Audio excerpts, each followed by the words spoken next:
into the depot itself to try and cool down the wreckage and do something to extinguish the fire, but really it just has to take its course, and the worrying aspect for those of us here on the ground, and for the many millions who will be under the path of this huge pall of smoke, which is drifting very slowly but inexorably south.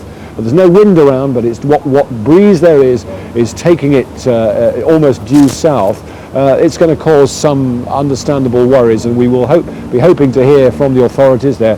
The police are having a press conference, we hope, in a couple of hours' time, some indication of the environmental danger that this may represent, and what's being done to keep people clear, or to advise people who are in its path, of which there will be many millions, of what to do.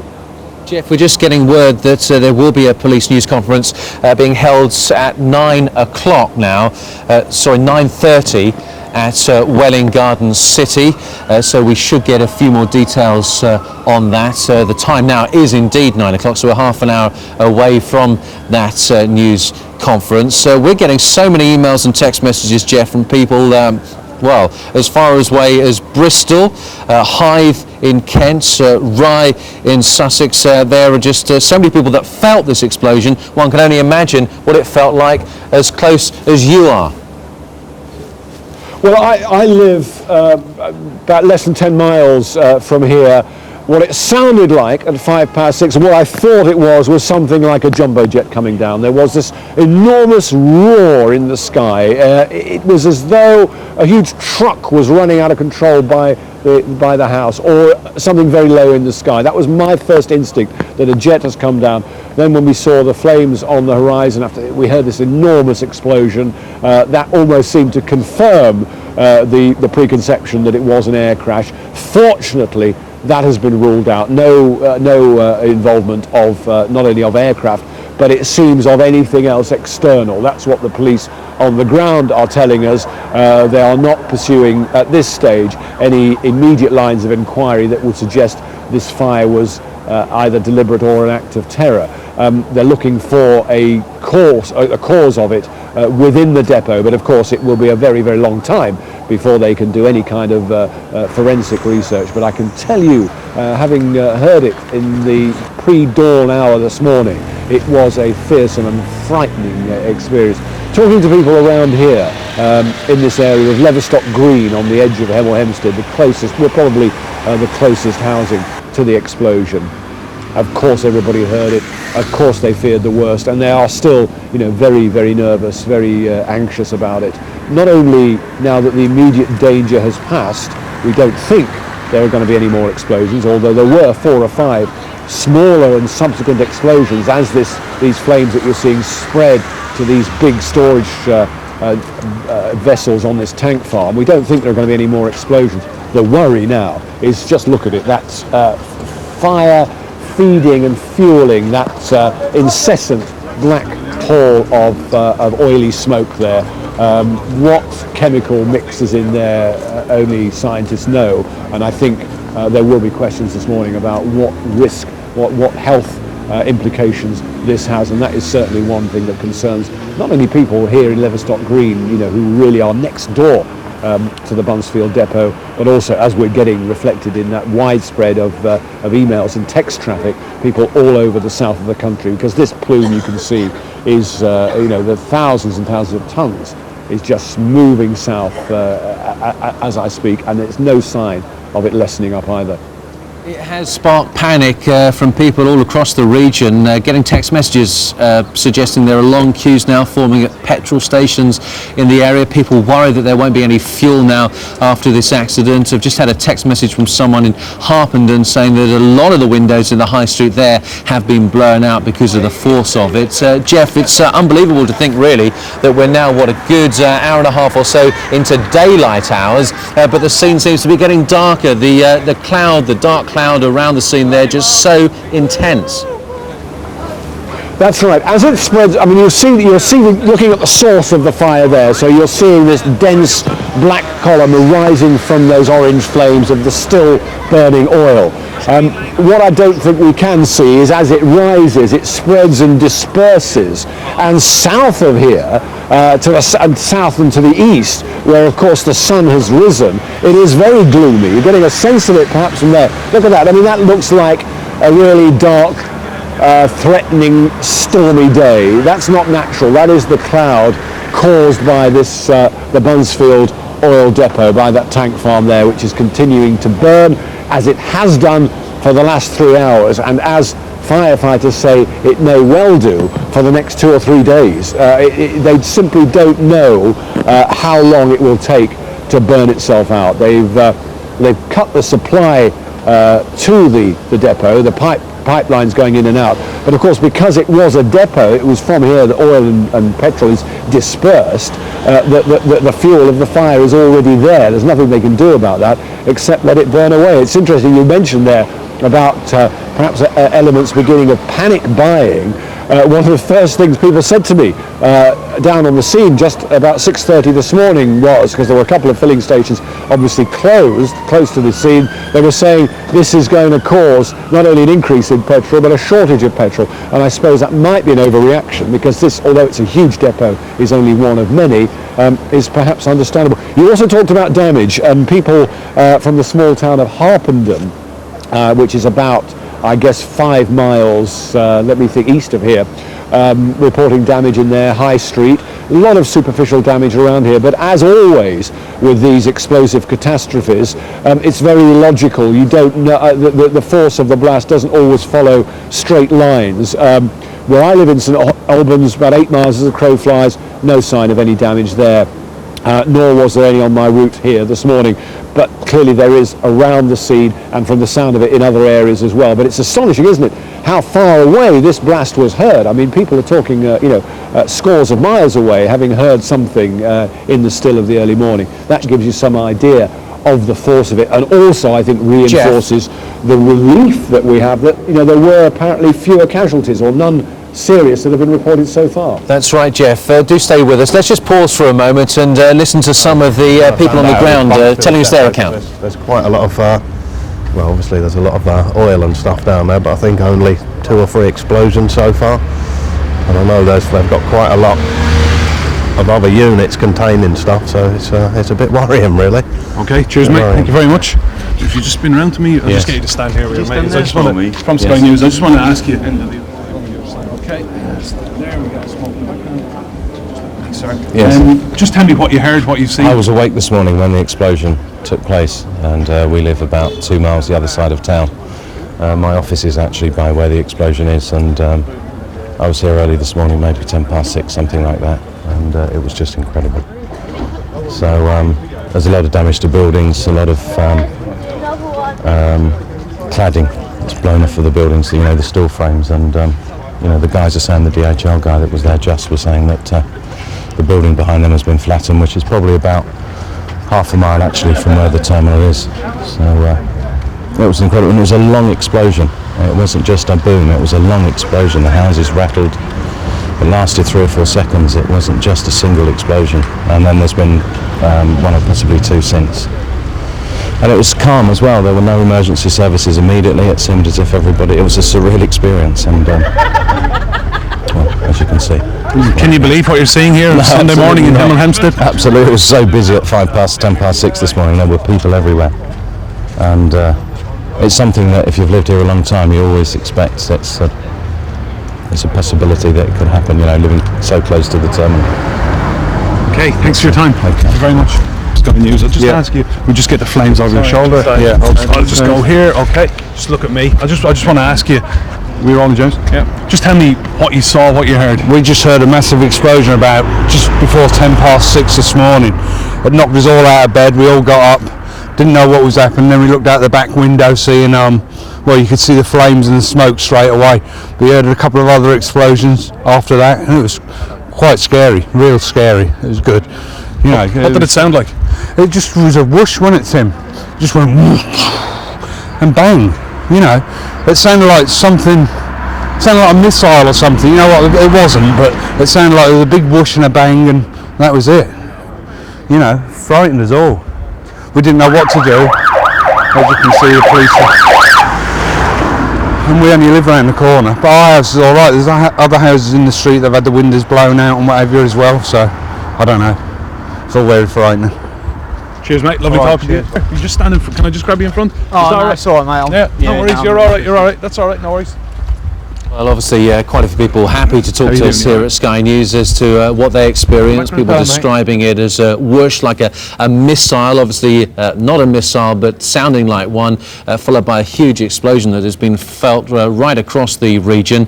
We're hearing from people in Reading, Newbury, as far west as Bristol as well, and we had a report from someone in Taunton feeling the shocks of this explosion as well. As you can see there from the live pictures being fed into us now, an absolutely enormous plume of black smoke which is casting a pall pretty much over the entire area, and many of you writing in asking how damaging that smoke could be. Well, on the line we have Hilary Stone. She's an environmental expert. Hilary, what sort of an environmental fallout could there be? Well, there's obviously going to be some damage caused by the plume that you're reporting being able to see at the moment. But what happens when there's a major accident of this sort is that it's handled jointly by the Health and Safety Executive and the Environment Agency, who together form the competent authority under the Control of Major Accident Hazards Regulations 1999. And those regulations provide that industries which have a high profile, if there is an environmental incident, must prepare a plan so that when something like the accident which occurred this morning happens, it should be possible to put the plan into effect and thereby to minimise, insofar as it's possible to do so, the damage that is occurring.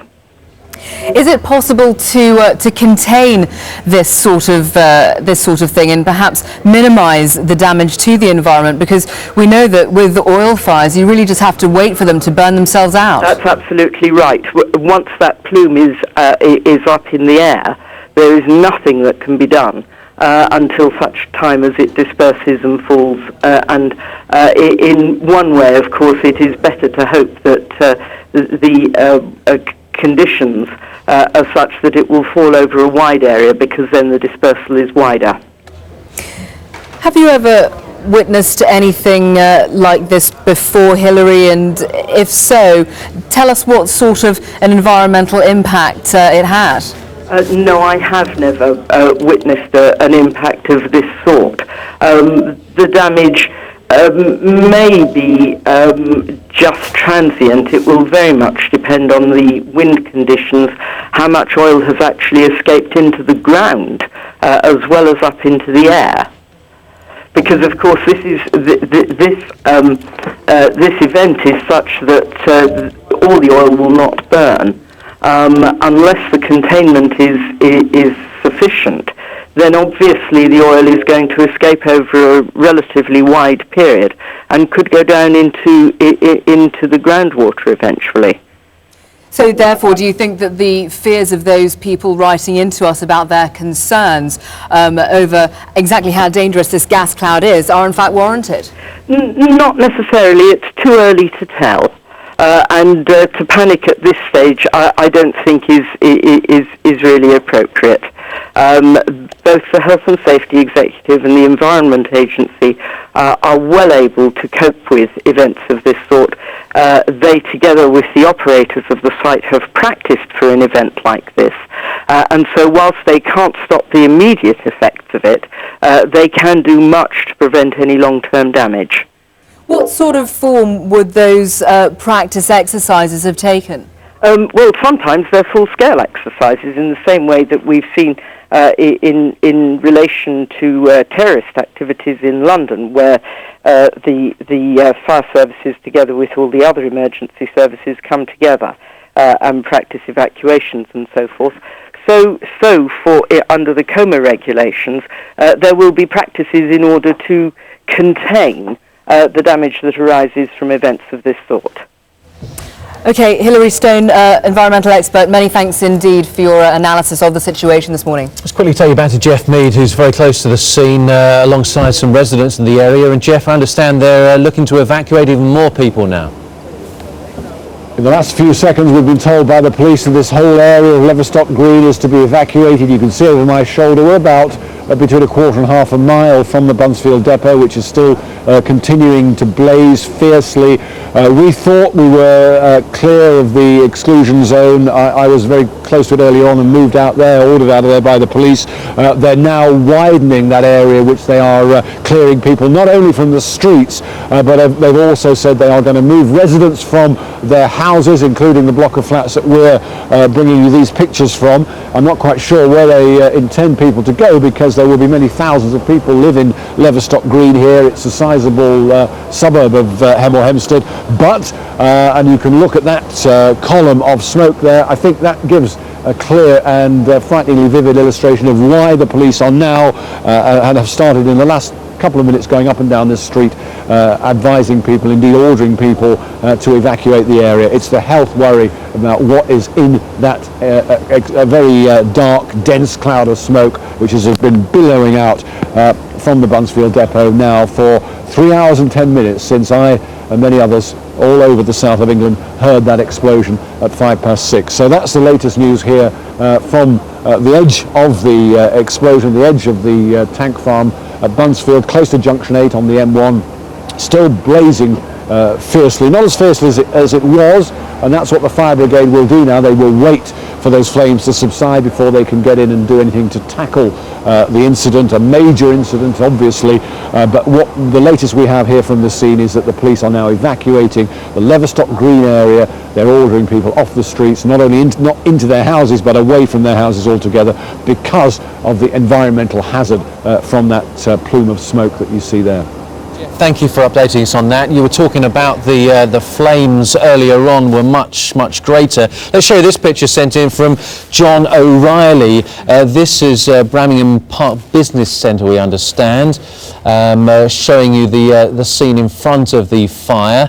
So those pictures reaching us in the past hour. John, thank you for that. You can see how the sky turned completely orange at that stage. This is some of the earlier video footage that we brought you a little earlier, showing you the extent of the fire and the flames going into the air 100 metres or so into the air. Some people are reporting the intensity of the flames there, very evident indeed. So what do we do about it? What do the crews do about it? Crisis and disaster management consultant Jeff Charlton joins us now.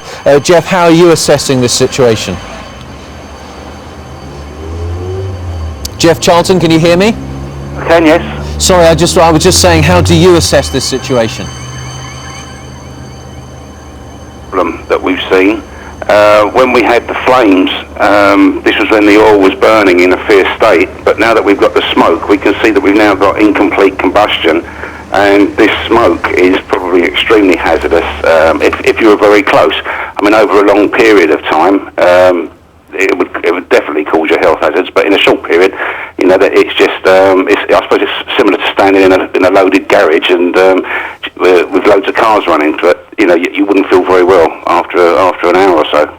Yeah, a number of people have texted in the past hour or so, Jeff, and they've said that they feared that this kind of thing could happen. Presumably, it's very carefully planned, the location of such an oil refinery. How much danger are people actually in? Well, you've got benzene that's being burnt. You've got all sorts of acids that will be a result of this fire. I think there's every possibility of a secondary explosion. We know that the fire brigade can't put this sort of fire out with normal techniques. I mean, fires like this in Kuwait, people like Richter and Boots and Coots was out there putting these types of fires out. This is from a wellhead. I mean, this is from storage tanks. But I mean, they're talking about using explosives and huge amounts of water to cool it down. This is just something that's got to burn, and the byproducts of this burning, you'll probably see black rain shortly, I should think, and this is going to start covering areas all around the perimeter where the plume goes. You talk of black rain. Is that hazardous to people? Well, again, it's oil that's not burnt, and that's one of the clues to what we're seeing as a health hazard. The oil, the actual smoke that you see there is oil that hasn't burnt. So yeah, it is hazardous. I mean, when you see some of the people that are standing there in paper masks, all they're picking up really is the droplets. They're not stopping any of the gases whatsoever. Right. So your message to them is get out the area quick. Well, my message would be, if I hadn't been told to evacuate, I'd stay indoors. I'd keep the windows closed, and I'd stay out of the way. And I certainly wouldn't be standing around in the street watching this, because there's every chance of a secondary explosion from another tank. And I mean, that's the bottom line. Yeah, I wouldn't like to stand around in a close vicinity of that. But I've got to say, I would expect that the fire and the ambulance service, fire and police, will have put a perimeter cordon round, and they should be keeping people well back. A couple of our emailers live down the M40 corridor. Now they're saying that the smoke has already reached them and causing hazardous conditions on the road. So we're not talking about warning people just in the immediate vicinity, are we? No, we're not. How large an area could be affected? Similar explosions to this in Texas and Houston, in refineries. Accidents like these. When we've seen smoke plumes going, these smoke plumes could go 30 miles, 40 miles. So I think at the moment it's maybe lucky today, because today looks like it's going to warm up, and that's going to help that plume go upwards. But again, it's cold. There's some environmental conditions that make this a very extraordinary incident. Because it's cold, it means that the plume or the smoke will want to hug the ground. If there was cloud-based today, we'd be in a lot of trouble. But again, it's cold, so it's going to hug the ground to a degree. If it was a warm summer's day, we'd probably see the plume go up a lot higher, and maybe it wouldn't be so bad for us. Well, Jeff, thank you very much for your opinions and your advice. A lot of people taking that on board already. A number of people texted in while you've been talking to us, saying that they've run and they've checked all their windows, and they've closed all their doors as well. Taken the advice already. Thank you very much for joining us this morning. So the overwhelming counsel there seems to be stay indoors, don't go anywhere near the scene, and certainly that's what our environmental expert Hilary Stone was also telling us just earlier. Let's go to Stephen Jones now. He's on the phone for us. He lives less than a mile away from where that explosion took place at the Buncefield oil factory. And Stephen, we understand that the door to your home was blown off by the force of the blast. Yeah, it was blown in just after 6 o'clock this morning when the big explosion went off. We were all sound asleep in bed. Next thing you know, almighty bang, and everyone jumps up. We look out the window thinking it was thunder to start with. So there's a helicopter going overhead at the moment, and my son came out the bedroom and the loft door's gone, and he says the front door's wide open. We go downstairs, that's blown open. The dog's petrified. And we go outside, and all you could see was the flames, 200-300 foot in the air, and just an unbelievable sight, and all the neighbours coming out after that. A lot of people also writing into us, Stephen, and saying that they can now detect a very strong smell in the air of burning fuel. We're lucky. I'll say where I'm standing out the front now, it's all going southward, so we're not getting affected by it. I can see the smoke has actually changed over the last couple of minutes to gone from a black to a very white-looking smoke now, which doesn't look very good at all. I will be taking that gentleman's advice and closing all my doors and windows now. Yes. I've got to replace the lock on the front door, though. Yeah, absolutely. I mean, that's certainly what it seems like, is that this oil cloud is going to be of some damage in the long term, though the advice from environmental experts is not to panic. Tell us, Stephen, what people in the area are saying now. What's the overwhelming feeling there now, nearly more than 3 hours after those blasts took place? Well, everyone seems to have dispersed now. I don't know whether they've taken the advice and evacuated. I don't know, but everyone seems to have gone back inside, and everything's going back to normal now. That's the unusual part. With this enormous flames and smoke behind us, everything here seems to be business as normal. It's very strange. Apart from the road outside, which because the M1's closed, it's very busy now. or diverted traffic. That's exactly what we were hearing from our reporter who was at the Holiday Inn Hotel in Hemel Hempstead, which was evacuated, as was the Ramada Hotel. And what he said was that the guests who were filing out were incredibly calm. There was a real sort of feeling of peace despite what was going on in the background. But was it initially a scene of panic, Stephen? Not really, just everyone wanted to know what had happened. I say the mighty bang, and no one knew what had happened until you came out the front door and saw the flames licking over the houses behind us. What did you think had happened? Well, as soon as I saw the flames, we knew what had happened. I said, no, I know the fuel depot down there, so I knew that's what had happened. People were saying about a plane. I heard nothing of that. All I heard was the almighty explosion. It seems that people had a real mismatch of experiences this morning as well, Stephen. There were people saying that they thought it was a clap of thunder, other people saying they thought it was an earthquake. But yeah, most people saying that they thought that it was something to do with the plane because it wasn't a quick sound, it wasn't a quick force. It seemed to sort of build up. Yeah, so I didn't hear that. I was sound asleep. All I heard was the big bang, so I didn't hear anything beforehand. So all I heard was just the big explosion of the tank. We've had subsequent ones since, about 4 or 5, but nothing at the moment. I did go over the field and have a listen. You could hear things crackling in the distance. Well, Stephen, do stay as safe as you can. Many thanks indeed for speaking to us today. Perry Couchman, Andrew Linsky, a host of other people, thank you for your pictures this morning. We'll be taking a look at some of those again in a moment. Just to show you what should be happening in around 5 minutes' time, this is the scene at Welwyn Garden City, where the police will hold a news conference, as expected, at around about 9:30. That will be our first official update on what exactly happened and how they're treating the situation at Buncefield Oil Refinery today. Jeff Mead is still with us from Hemel Hempstead. Jeff, just reading the last few text messages and lots of questions from people around the country this morning. They want to ask a whole host of things, but the one that really stands out is they're asking, are there going to be more explosions? Now, I know you don't have the answer, but the way the police are moving people around, they are suspicious that that could be the case.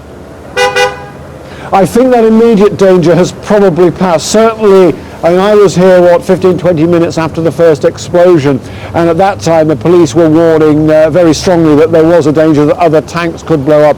And remember, we didn't just hear that first major explosion at 6:05. There were 3 or 4 at least subsequent to that. But I think my guess would be 3 hours on, we're probably beyond the stage now. I mean, let's have another look at the ferocity of that fire. I mean, you can see from the flames and the smoke there that anything combustible, any of the tanks in that fuel farm by now would have been caught up in that fire. So I think the risk of subsequent explosions, we shouldn't rule it out, but it's probably minimised. What is worrying the authorities now, and I think this also is being reflected in the tremendous number of emails and texts we're getting at Sky Centre, is that plume of smoke. You heard a previous eyewitness say it had changed in nature somewhat, and it has. It's gone from being jet black to that rather sort of grey, white grey colour. What that signifies, I don't know. Whether it means that what fuel there was is burning out and there are other elements now that are making up that smoke. But certainly the concern of the authorities here on the ground, and I'm in Leverstock Green, a suburb of Hemel Hempstead, closest to the fire. We're only about half a mile from it now. What worries the authorities here in this proximity is the fumes, the toxicity that might be represented in that still billowing and still furiously rising cloud of vapour coming out of the Buncefield depot there now. Jeff, I don't know what's in that. Jeff Charlton spoke to us earlier. Toxins. Jeff Charlton spoke to us earlier and suggested that the mask that you've been handed earlier may not really be that beneficial to you at this particular stage. And he also warned about what's described as black rain that could fall later on in the day. Yeah, believe me, I'm hanging on to this. It's getting a bit grubby now, but it's precious. There aren't many of them around here, and given this environment, any protection you've got is welcome. I have to just say, for your information, for our viewers, we're getting told now by our engineers that the police are quite adamant that we have to move. Our satellite truck has to relocate, so we may not be able to bring you these pictures for much longer. So perhaps for the last time here, have another look at the flames still billowing out there from the depot at Buncefield, still burning, not as fiercely as when I first saw it just after 6 o'clock, but you know, there is still a lot of combustible material in there to fuel that cloud, to fuel that toxicity, which is now high over us here in the windless sky. It's about 200 or 300 feet and completely billowing out to the south in a wide delta of smoke south of here. So that's why we are being told to move. The police say it is hazardous to us to be here, and they're evacuating this area, the streets around Leverstock Green, under the path of that plume of smoke, and the houses and flats, including the one that we're at. Jeff, thank you very much. We'll give you an opportunity to relocate. Just hearing that the police news conference has been pushed back, we think, to nearer 10 o'clock now at Welwyn Garden City. They're making preparations for that. They're gathering as much information as possible, and they should be announcing those details, as I say, at around about 10 o'clock. A couple of more text messages, people describing what they think is a mushroom cloud now in the sky. They're also talking about people going mad at petrol pumps, trying to get their hands on petrol, a real rush for fuel at the moment. Not sure that is really the case across the whole of the region, but certainly in close proximity to this accident we're getting reports. Someone's just said they had 21 double glazed windows installed yesterday. They've all blown out by the blast. That's from Dave George, who's just texted us a moment or so ago. Yes, we've been getting a lot of similar emails actually throughout the morning. People who live in the vicinity saying that they've had their doors blown off, windows blown in. In fact, one viewer wrote in saying that the entire front of his house had been blown off by the force of the blast. And our correspondent Jeff Mead just telling us earlier that the nature of the fire, and indeed that big plume of smoke, has now changed from this earlier on, which was black all the way through, sending a huge pall of dark smoke across the Hemel Hempstead area. It's now sort of whitish grey in colour, and it is spreading. Well, let's talk to Trevor Flemons now. Trevor, I believe that you work in a building very close to the scene of the explosion. Putting up a crane, so you will have me live on a very good vantage point. That's Sky's Ender Brady, I think we're hearing there. Ender, I'm not sure if you can hear us still, but update us on where you are, what you're seeing. Well, we're standing at a safe distance now behind the police cordon, the entire area cordoned off by officers here from Hertfordshire Police, colleagues from the Metropolitan Police who are off duty and have literally parked up and put on fluorescent jackets to help out here at the scene. We're hearing that there will be a press conference imminently at Hertfordshire Police's headquarters. That's in Welwyn Garden City, and the people here, Hemel Hempstead residents, just spilling out of their properties and all mingling and asking each other, what did you hear, what did you see, are your friends safe? Several people have approached us who have businesses in the area, people who work on that industrial estate right beside the oil depot, all absolutely frantic to find out information, and quite simply people on the ground don't really know a great deal about what has happened. They're following the news bulletins and they're just asking reporters, police, anyone they can see, just basically what has happened. As I speak, the flames continuing to rage, they're just shooting up into the sky, the large column of smoke just billowing away, as it has been since about 6 a.m. this morning. Quite incredible scenes. Can emergency services get anywhere close? Yes, they are very close. The way it's working is Hertfordshire Police have sealed off the entire area now. There are quite literally hundreds of officers involved in this operation. They've formed a very sterile cordon. They basically sealed the whole area off from members of the public, and the fire crews and paramedics are inside that cordon doing their work, and the police operation, the large part of the police operation, is basically keeping the public out and diverting the traffic flow. And I can tell you several junctions of the M1 closed as well, so a major incident still ongoing here. And thank you. People texting in all the time, people saying all their Christmas cards have been blown off the windowsill. Also, Sandra Kidd's just sent in a photo. We'll try and get that on the screen for you in just a moment. And people describing this as the biggest fire they have ever seen in their lives. So many emails and text messages coming through. Appreciate them though. Keep them coming in. News@sky.com or text us on 84501. Let's talk now to Sheila Williams. She's a BP spokeswoman. She's on the line for us this morning. Sheila, what sort of a long-term fallout do you think there could be? I mean, at the moment, obviously, everybody's currently assessing the situation. And as far as BP is concerned, our terminal is not affected, although obviously we can't get onto the site at the moment. But there is certainly no shortage of fuel in and around the area, and we're working hard to bring fuel supplies in from other terminals to petrol sites in those areas affected. Because we have been getting a few emails in from people saying that they're now extremely worried because they live in the area about being able to, for instance, heat their homes this winter. Do you think there's any justification for those concerns? I think it's far too early to speculate. Obviously, the incident happened just a few hours ago, and nobody will be in a position to make any comment on that. I think it will be, business as usual. We've also been hearing that at petrol stations around the Hemel Hempstead area, it's anything but business as usual this morning, Sheila, because of what's happened.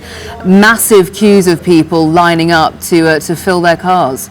I can understand, obviously, people's concerns. Buncefield is a big fuel oil distribution depot, but oil companies like BP can bring in supplies via tankers from other areas, and there is no shortage of fuel, and people shouldn't be concerned. How easy is it to get hold of those extra supplies? Again, obviously schedules are worked out and can be changed, and again, it's too early to say, but we're currently working on making sure that supplies do continue to petrol stations. We know that disaster response and management teams have long been preparing for incidents of these sorts. Is that something that oil companies like BP also tries to practice for in order to come up with some sort of a contingency plan? We do practice for incidents like this, and there is a sort of, a crisis team set up, and they're currently, working at this moment in time.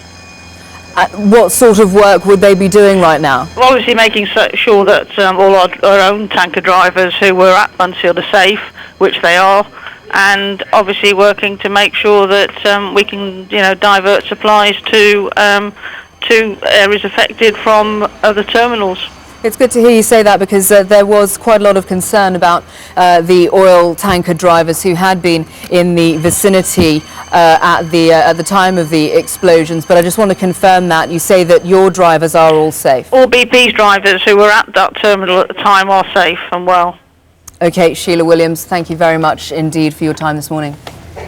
You'll remember, actually, we spoke to Ian Hutchison earlier from Total UK. He's very kindly just emailed in a few facts about this oil refinery. It's known as the Hertfordshire Oil Storage Terminal, or HOSL. It's on the outskirts of Hemel Hempstead, as we know. It's a joint venture between Total UK, Texaco, and other companies at the complex also include BP, Shell and British Pipeline Agency BPA. They talk about the products stored at this site, including ultra-low sulphur diesel, unleaded petrol, super unleaded. These are the kind of things that we're familiar with. That's what you can pick up at the pump when you go and fill up your car, but also kerosene, gas oil, and that is for industrial and agricultural use. And what's the most flammable of all is the aviation fuel, which they store there as well. Now, just to give you an idea of the amount of this product that they can at least store, or at least pass through the area, the statistics I have here are for 2002, so we can only assume that they've increased since then. 2.37 million metric tonnes of product were piped through the Hertfordshire Oil Storage Terminal in 2002. Apparently, around 400 road tankers are loaded each day on a 24-hour basis there, so we can assume that despite it being 6 o'clock on a Sunday morning, there will have been road tankers that were being loaded with fuel, ready to go out to garages that you and I fill up our cars with, and also supplying those pipelines to Heathrow and Gatwick Airport, which we know are on a network. So Ian, thank you for that email there with some information. We'll get some more facts for you a little later. Let's talk now to our reporter Sarah Hughes. She's at the scene of that forthcoming news conference in Welwyn Garden City. Sarah, are we still on track for 10 o'clock for this news conference? We understand around about 10 o'clock, yes. We'll be hearing from the Chief Constable of Hertfordshire Police, Frank Whiteley, and the Chief Fire Officer, Roy Wiltshire, who'll give us an update on their work at the site of the Buncefield oil depot and give us any casualty figures they can. What we understand from Hertfordshire Police at the moment is they want to reassure the public as those fire crews are working at the scene. They are expecting further explosions during the morning. There will be a number of explosions they expect throughout the morning. They say they're nothing to worry about. This is part of the course. They are expecting this to happen. People shouldn't worry. There is nothing to suggest at the moment that the cloud of smoke is toxic, but they do want people as a precaution to stay indoors, keep their windows and doors shut and remain indoors. Keep watching the television, keep listening to the radio for updates, and keep indoors. They say that the cloud is moving in an easterly direction, and in fact as I was driving up here on the A1 you could see that huge cloud of smoke overhead. It is travelling easterly, but there is nothing at the moment to suggest that it is toxic. Sarah, for now, many thanks. Just to fill you in with some details, this particular site is divided into west and east. Apparently the western side of the site houses 19 tanks, which stores a variety of fuels, and there may be real concern actually that this spreads to the other area. Whether this is the east or the west, we're not sure which is affected, but the other side of the site contains 7 tanks, which has 3 for aviation fuel. Which we were talking about a short time ago. Well, Enda Brady is very close to the site itself. And any sign of the flames dying down? Absolutely none. From our vantage point here high above Hemel Hempstead, we can just see the flames continuing to burn just behind the trees there, burning away as they have been since shortly after 6 a.m. this morning. You can see the smoke now just billowing away. Quite a sight here. The whole town just enveloped in this rather thick, black, acrid smoke that has been billowing away since around 6 a.m. this morning. From our vantage point here, we can just see the police operation in progress on the ground. Officers from Hertfordshire Police just directing traffic away from that area. It is completely cordoned off, a huge area now cordoned off by police. Paramedics and fire crews are working inside that cordon. We'll know a lot more in the next half hour when that press conference is held at Hertfordshire Police's HQ in Welwyn Garden City. The police were... Sorry, you'll have to repeat the question. Yes, and Enda, the police working extremely hard in trying to keep people away. They are indeed. Police have been here from within minutes of the incident being reported, and I actually saw for myself off-duty officers from Metropolitan Police. And I think that's where we leave Enda Brady just for the moment. Enda is obviously very close to the scene. Just worth pointing out actually a few more details about this particular site, just if you want to get an idea of just how huge it is. The Buncefield depot itself occupies over 100 acres of space, so that's quite a huge amount there. As I say, it's described as being divided into east and west. The east alone is almost 100 acres, and the west is more than 22 acres as well, so it's quite possible that the fire brigade teams in the area are working on separating the two sites to make sure that one doesn't spark the other into further explosions. I gather Enda is back with us. Enda, you were talking about the efforts by police since the early hours of this morning.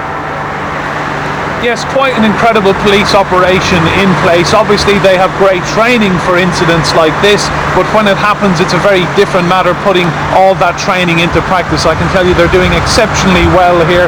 Traffic now flowing around Hemel Hempstead. From our vantage point, just looking down the ground, we can certainly see things moving along very well indeed. Police have that area completely cordoned off. There are dozens and dozens of officers on the ground. Every laneway, every alley, every route into the industrial estate that borders the oil depot there, all cordoned off by police officers. They've done an exemplary job keeping members of the public away from the scene. It is completely sterile inside. You can just see the flames burning and burning as they have been now since shortly after 6 a.m. Fireball after fireball, and that column of smoke has remained pretty unchanged, I have to say, since about 6 a.m. It has just continued to grow and grow, smoke billowing up into the air, and really it is quite an acrid smell here as well, rather pungent, and we're just waiting for it to burn itself out. And thanks for that update. So if you're trying to get emails through to us at the moment, I gather there's just a slight blockage in our email system at the moment, just because so many thousands of you are trying to text and email us your views, not only through text but also through pictures as well and video messages. Thanks for all your hard work in getting that through to us. News@sky.com and text us on 84501. The usual service should be resuming very shortly indeed, but people describing it as feeling like an earthquake, like a bomb has hit. So many people describing it in so many different ways. A lot of people though just saying they've simply never seen anything quite like this, and other people very scared indeed. Let's return to our reporter Sarah Hughes. She's in Welwyn Garden City this morning at the site of the police press conference, which is due to begin in about 15 minutes time at 10 o'clock. Sarah, this morning the police very, very anxious to point out that as far as they're concerned, there was absolutely nothing to suggest that this explosion this morning was anything other than an accident. That's right, Hertfordshire Police say they are treating this as an accident. There's nothing to suggest that it is anything but. They have issued a message to reassure the public, and they want to make sure people aren't concerned. There are going to be a number of explosions, and obviously they will be very alarming to people living in the area. There will be a number of explosions. They say this is a very volatile situation, but these explosions will happen during the morning as the fire crews continue to tackle those blazes, this huge cloud of smoke that is spreading in an easterly direction at the moment. They say there is nothing at this stage to suggest that it is toxic, but as a precaution they do want people living in the area to remain indoors, to keep their windows and doors shut, and to keep watching the television and listening to the radio for updates, but to remain indoors as a precaution for the time being. Now that cloud of smoke is huge at the moment. As I drove up on the A1 you could see it coming overhead, a huge black cloud spreading in an easterly direction, but at the moment nothing to suggest it is toxic. We're due to hear at around about 10 o'clock from the Chief Constable of Hertfordshire Police, Frank Whiteley, and from the Chief Fire Officer, Roy Wiltshire, who will give us an update on the operations happening on the ground at the Buncefield Oil Depot. Obviously that was due to start at 9:30. It has been slightly delayed. There is an awful lot of work going on both here at the Hertfordshire Police headquarters and of course at the base, but we will get more updates. We are hoping to get an update from them on exactly how their operation is going there. We are due to hear whether there are any casualties, any casualty figures from the police. We haven't yet had any confirmation of that.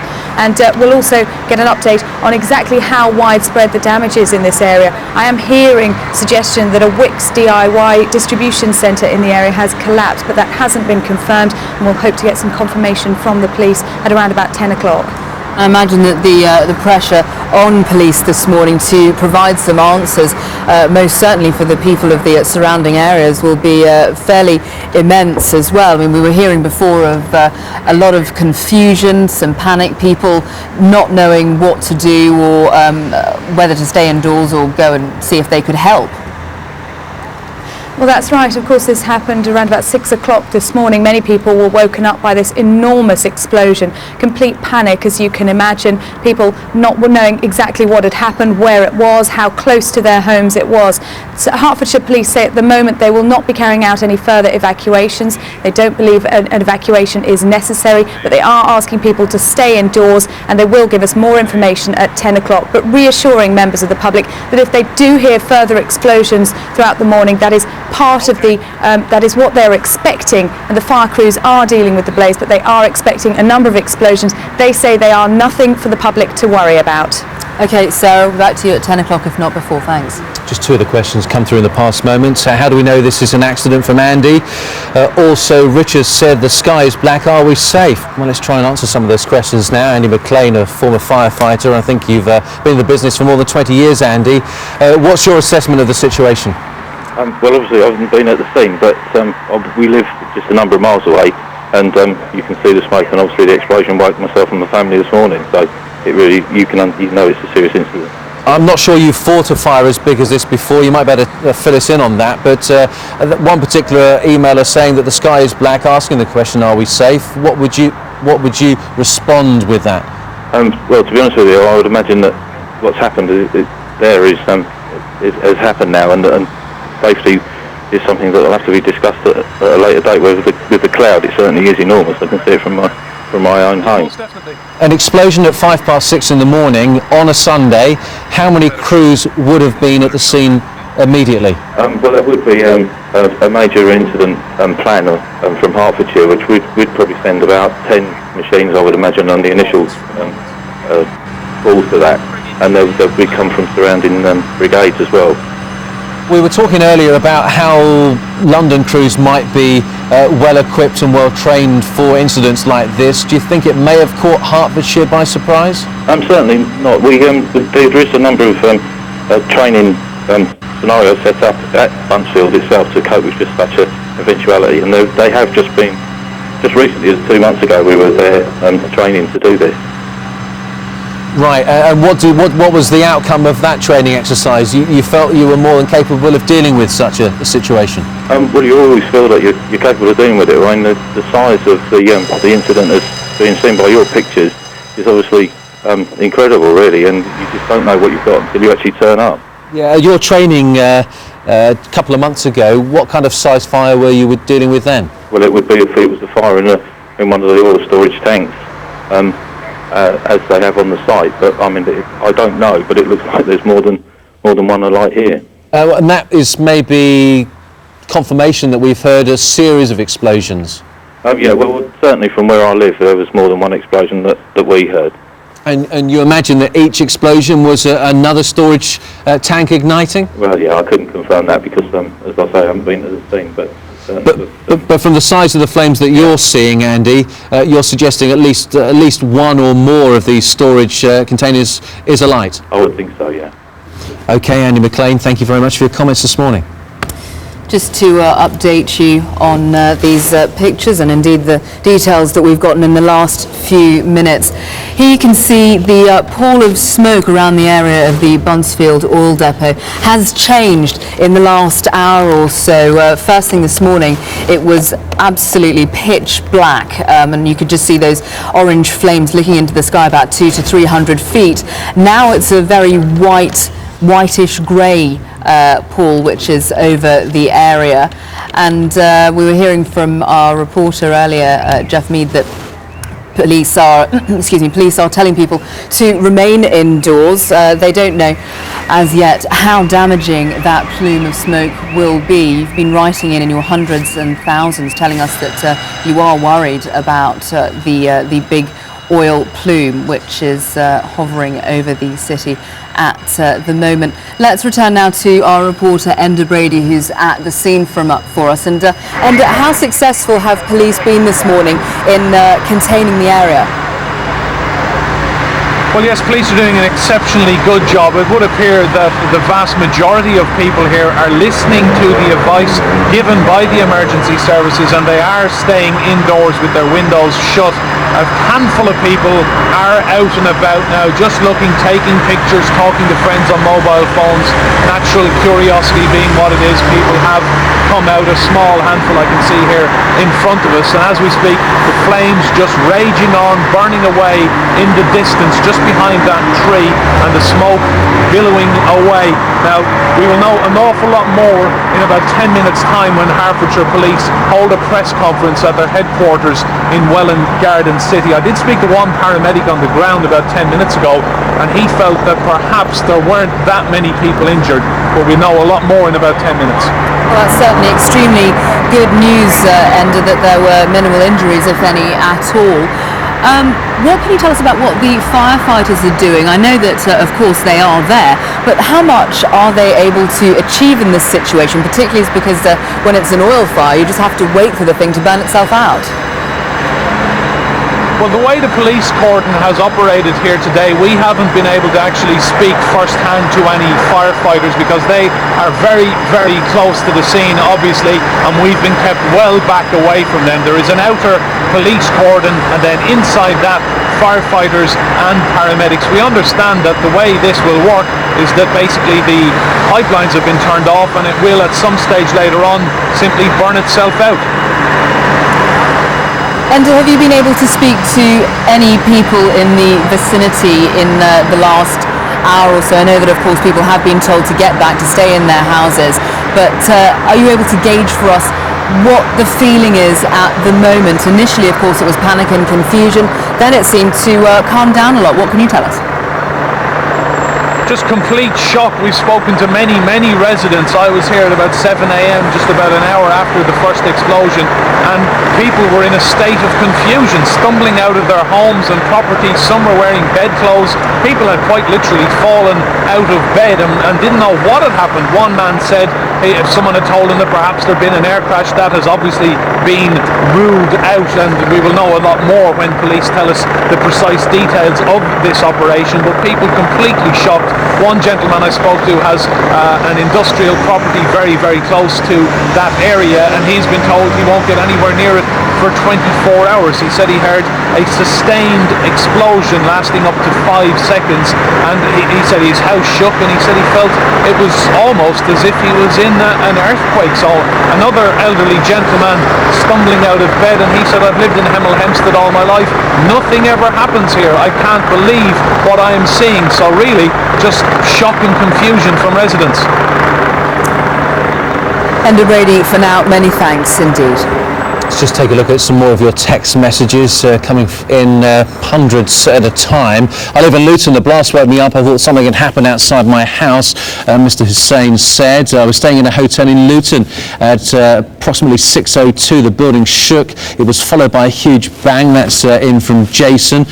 Joe in Hastings was woken by his wife and the explosion first, I take it, and then thought that something like a plane crash had happened close by, just showing you really the scale of this explosion. I live in Milton Keynes. It woke me up at 6 a.m. My house shook, another person said.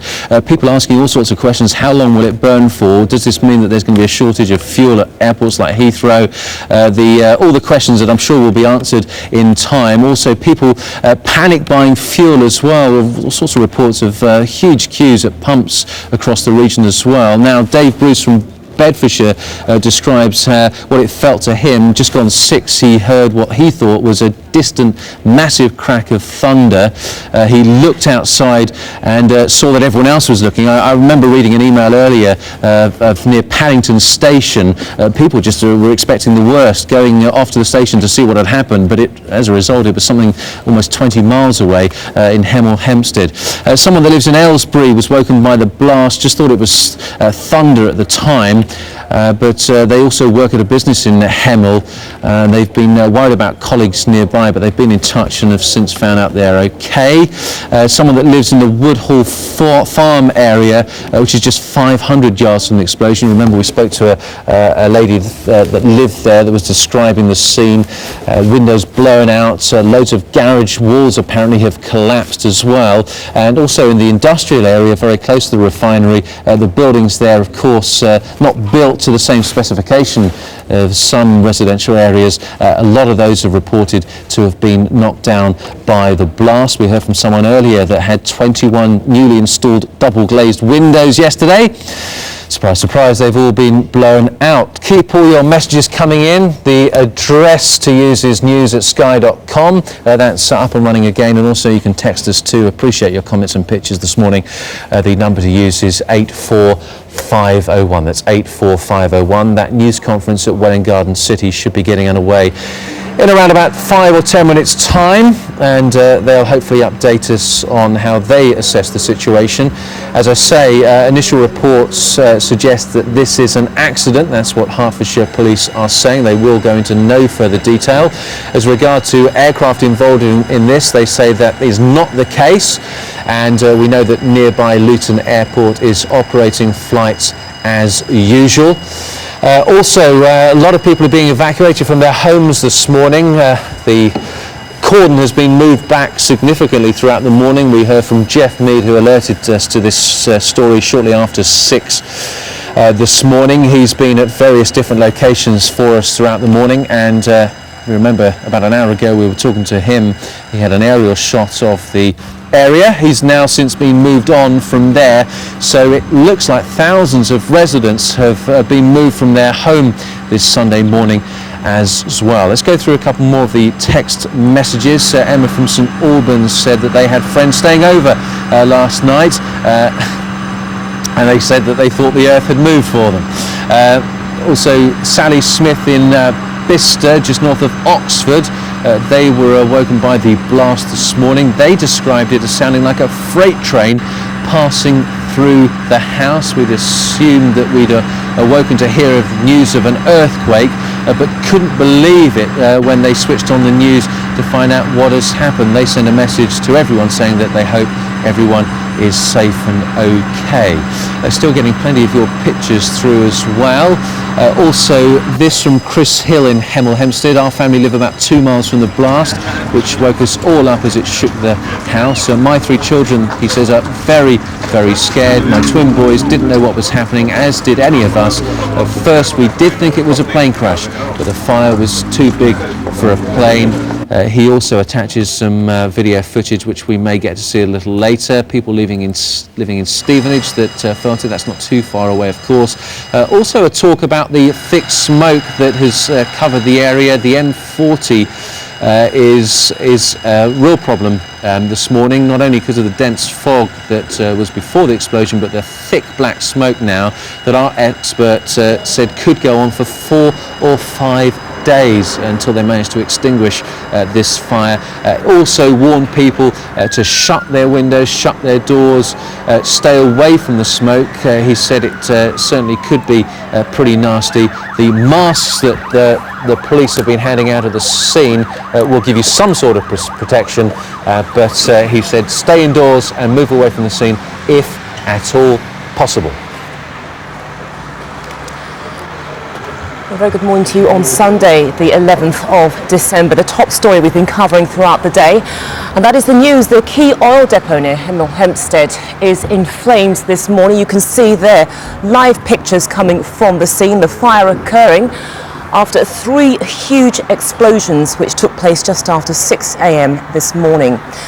Now, the first blast was heard up to 40 miles away, while nearby residents said that they were woken by what they described as a loud boom as their houses shook.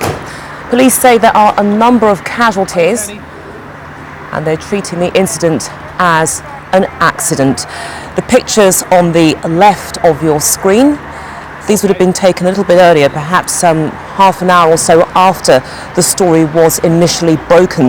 And what a lot of people have been telling us as they've been writing into us via the emails and also talking to us with eyewitness accounts is how the smoke itself has changed. That initially, when those first reports came through, the smoke was thick, black, rising to the sky over 100 feet upwards. But now, as you can see there from the screen on the right-hand side of the right-hand pictures, in fact, on that screen, that the smoke itself has changed. The thickness is still there, but it's looking quite white, and that's causing concerns for local people, worries about health. But people have been told not to panic. A lot of the advice they're being given at the moment is really to stay indoors, but not to panic. But this is the very latest that we have from that scene following these explosions, which occurred at 6 a.m. this morning. Okay, well, we're now joined by our reporter Enda Brady, who's down there on the scene. Enda, what can you see at the moment? right now we can see flames leaping up into the sky just behind that tree there. Basically the situation hasn't changed since shortly after 6 a.m. Smoke billowing right the way up into the sky. When we initially got into Hemel Hempstead, well, we could see this from miles before we got anywhere near the town, but as we got closer we were able to drive pretty close to the centre of the explosion, and then police started arriving and the police cordon just grew and grew, and officers effectively getting as many members of the public out of that area as possible. They were very, very forthright. They wanted people out as quickly as possible. Everyone complied with the police's wishes, and that police cordon has grown and grown. There are hundreds of officers involved in this major incident now, and I've spoken to a paramedic on the ground outside the cordon, I have to say, about 15 minutes ago, and he said he doesn't think that many people have been injured. That was just one paramedic talking to me outside the police cordon. Members of the public have been told to stay indoors, to keep their windows locked, but as is the way with such a major incident on their doorsteps, more curious people have been spilling out. When we initially got here, we saw people in their bedclothes. They'd literally fallen out of bed. Some felt as if an earthquake had occurred or a plane had crashed. That was the magnitude of the explosion they heard. I spoke to one gentleman who has an industrial property very, very close to the centre of the explosion, and he said he heard a sustained explosion up to 5 seconds in duration, and he thought he was in an earthquake zone. He spoke to neighbours. Stone cladding has been blown off the front of some properties. Double glazed windows have been blown apart. Quite incredible stories from people here in Hemel Hempstead. And the one thing which is very clear from the pictures that we're seeing is a high level of air pollution, with the smoke going up very high into the atmosphere. Some people have suggested you could actually almost taste it because there is so much smoke around. Yes, you can. It is acrid, it's horrible, it's very, very thick. There's a big pall right over the whole town. I noticed actually after a couple of hours, officers from Hertfordshire Police had started wearing protective masks. They had been distributed. All the officers on the police cordon wearing protective masks around their face to stop them inhaling the fumes. Obviously members of the public are going around the streets, whatever, just observing, taking pictures, talking to their friends, but we are hearing that, what we are breathing is not dangerous. And we seem to be losing you slightly there.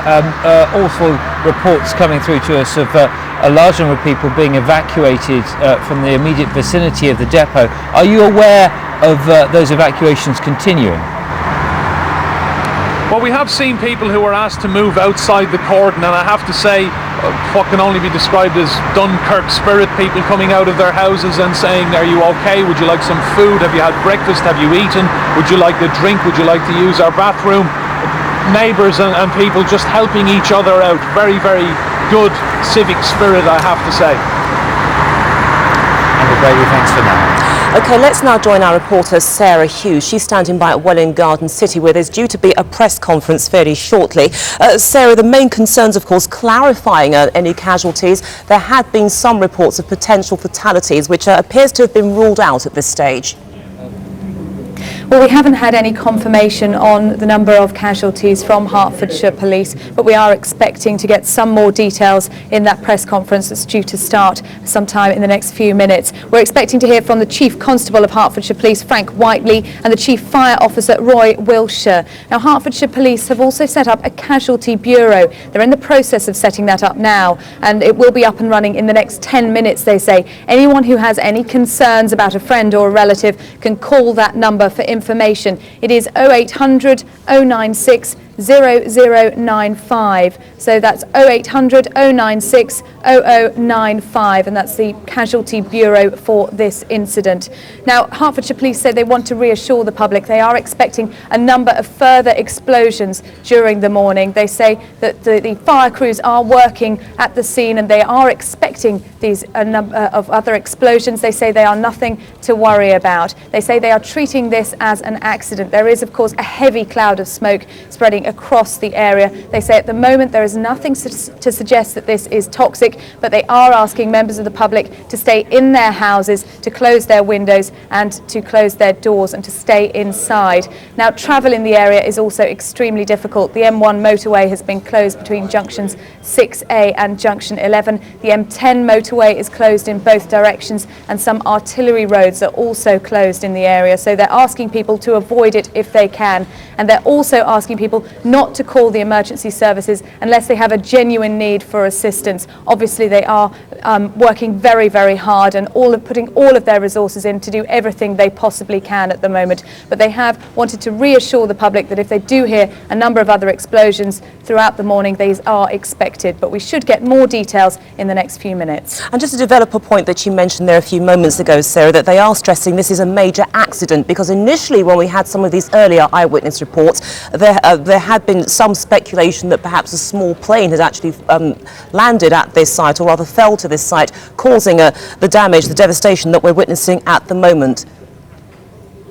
Yes, Hertfordshire Police say there was no plane involved, that the early suggestions that there was a plane involved were not true, that this is an accident. There's nothing to suggest at this stage that it is anything other than an accident, but it is, of course, a major incident, and all of their resources are being put into the area at the Buncefield oil depot. It's like a huge petrol station, if you like, lorries going in and out to fill up and then distribute the petrol around the area, but they are saying that it is an accident at this stage. We should get much more information from the Chief Constable, Frank Whiteley, and the Chief Fire Officer, Roy Wiltshire, when they begin this press conference. Obviously, they are working very hard here to get as much information as they can and to make sure their teams are doing everything they can on the ground.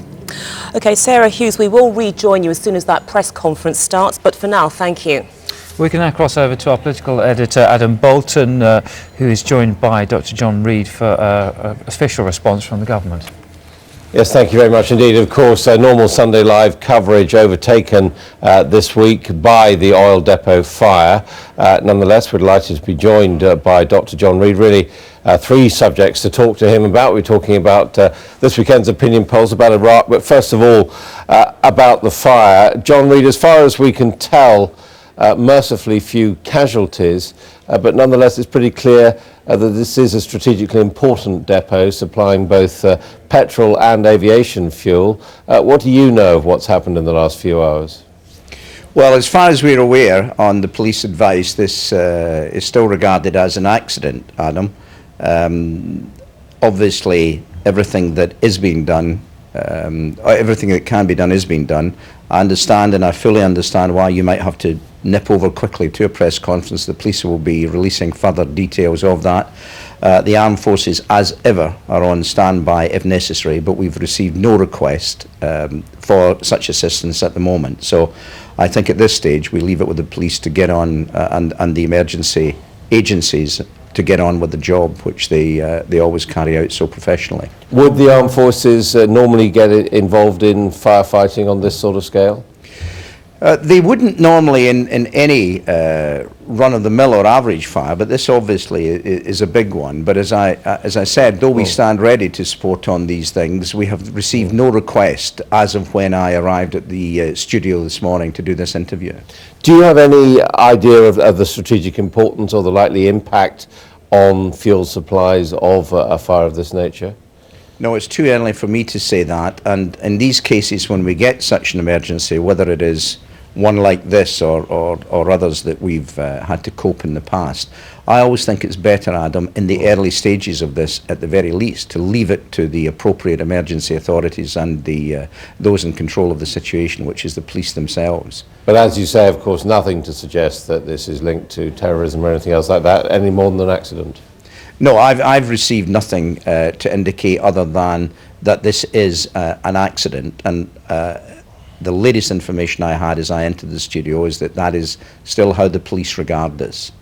If we could turn, recognising we might have to break away to the subject of Iraq, of course the deadline set for Norman Kember has passed last night, but we still haven't heard anything. Does the government have any further intelligence on what's going on? Well, as you would expect, I also checked on that before we come in, and we have no further information on that. Obviously, we have utterly condemned the abduction of Mr. Kember and his colleagues. We are doing, through the Foreign Office, through Jack Straw, everything possible to try and make sure that his life is saved and that of his colleagues protected. But we have no further indication of any movement as of this morning. I realise why you asked me that, because the deadline, as you said, passed last night, but I can't give you any further information, I'm afraid, Adam. What's happened to him, though, does underline to a certain extent what a parlous state things are in Iraq at the moment, that it seems nobody can move about the country safely, effectively, unless they're a local. Well, I wouldn't draw that conclusion. This, of course, is a terrible incident, as all abductions, all taking of hostages are, wherever they occur in Iraq or indeed outside of Iraq. However, what I would want to stress is that of all the incidents we see in the terrible massacre of innocents, of Muslims, of children, of people at prayer, of pilgrims, of in addition to those who are brave enough to join the security forces, that the 85% of these take place in 4 out of the 18 provinces. And if you look, for instance, at the other 14 provinces, 4 of which are in the multinational division southeast, which is where our troops are, only 2% of these incidents are taking place in that area. So you can get a wrong impression. It is not the whole of Iraq that is afflicted with these problems. I don't in any way underestimate it. But the second thing, which is important, is that it does not deter Iraqis, and particularly Iraqi Democrats, coming out and showing their support for the new freedoms and democracy they have. And that is why this Thursday's elections, the first big general elections in Iraq, are so important. Dr. Reid, I'm afraid we're going to have to leave it there. Thank you very much indeed for joining us. Okay, good morning, ladies and gentlemen. Thanks for attending the press conference at such short notice. If I can just give you the facts as we know them in relation to the explosion at the Buncefield oil depot this morning. Firstly, though, could I say that the emergency services in the county are very well rehearsed in responding to incidents such as these, and we have previously tested plans in regard to the oil depot itself, and quite clearly we are now putting these plans into play today. In terms of the facts, what we know is that emergency services were contacted at 6:05 this morning by members of the public following reports of a huge explosion at the terminal. All indications at this stage are that this was an accident. However, clearly we will keep an open mind, as with all investigations, until we can confirm that for certain. We currently have around 100 police officers working at the scene, with higher numbers of fire service personnel also at the scene. As a result of the operation at the scene, we are anticipating that there will be further explosions during the morning, and we want to reassure the public that that is nothing untoward and is now expected. In terms of the site itself, there were a number of staff at the site at the time of the accident, and work is clearly still being undertaken to assess and collate information about their status. However, at this stage, we believe there are around 36 casualties, and I would emphasise that the vast majority of these are not serious injuries and are being treated at local hospitals. We think at the moment about 4 people are more seriously injured. If people have concerns about family members or friends, we have set up a casualty bureau number, and that number is 0800 096 0095. If I could repeat that, it's 0800 096 0095. There is also an overseas number on 0207 158 0125. And again, if I can repeat that, 0207 158 0125, obviously for anybody living abroad with concerns. As things stand at the moment, there is a plume of smoke above the site. There are light winds blowing from the west, and the plume is moving very slowly eastwards. This cloud, not least because it contains heavy smoke, is an irritant and will certainly make people who inhale it potentially cough, potentially irritate their eyes, and potentially feel nauseous. Our very strong advice is that people must keep out of the plume of smoke, and if the windows of your house have been blown out or are damaged, then we would suggest that you should evacuate yourself to somewhere safer. Our Advice to the public, the best advice we can give at this moment is that you should stay indoors, close your windows and watch the news for updates. If people are feeling unwell, then in the first instance we ask that they ring NHS Direct. That should be the first port of call. I do have a number for that somewhere.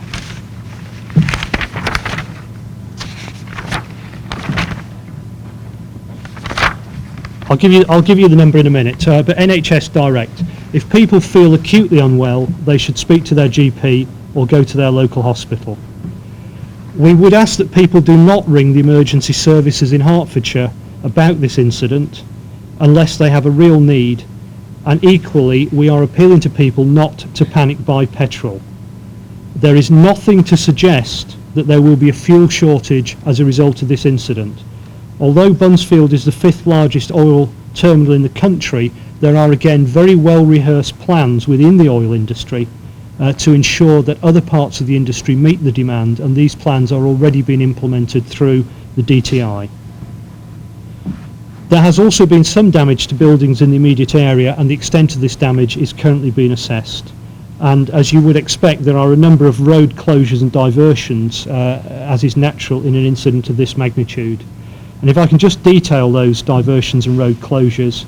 If you're heading northbound coming from the east side of London, leave the M25 and use the A1 and then the A14.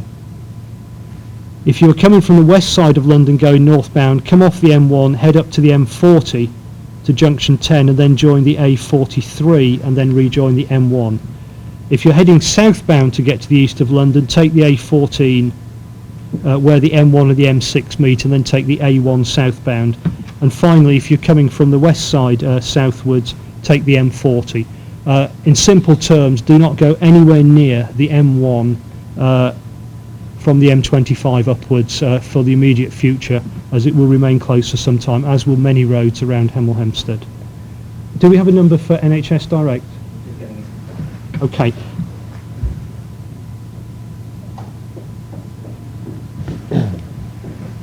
Okay, so the number for NHS Direct if people are feeling unwell is 0845 4647. That's what I have in terms of briefing information, but either or myself are available for a few short questions.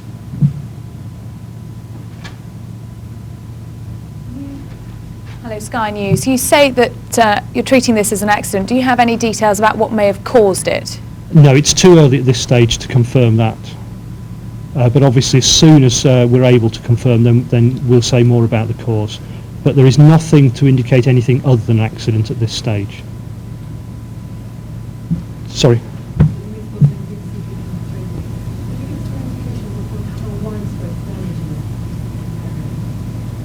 Yes. Well, I don't know if you've got any further details, but our understanding is it's largely industrial premises around the site, 1 or 2 houses affected.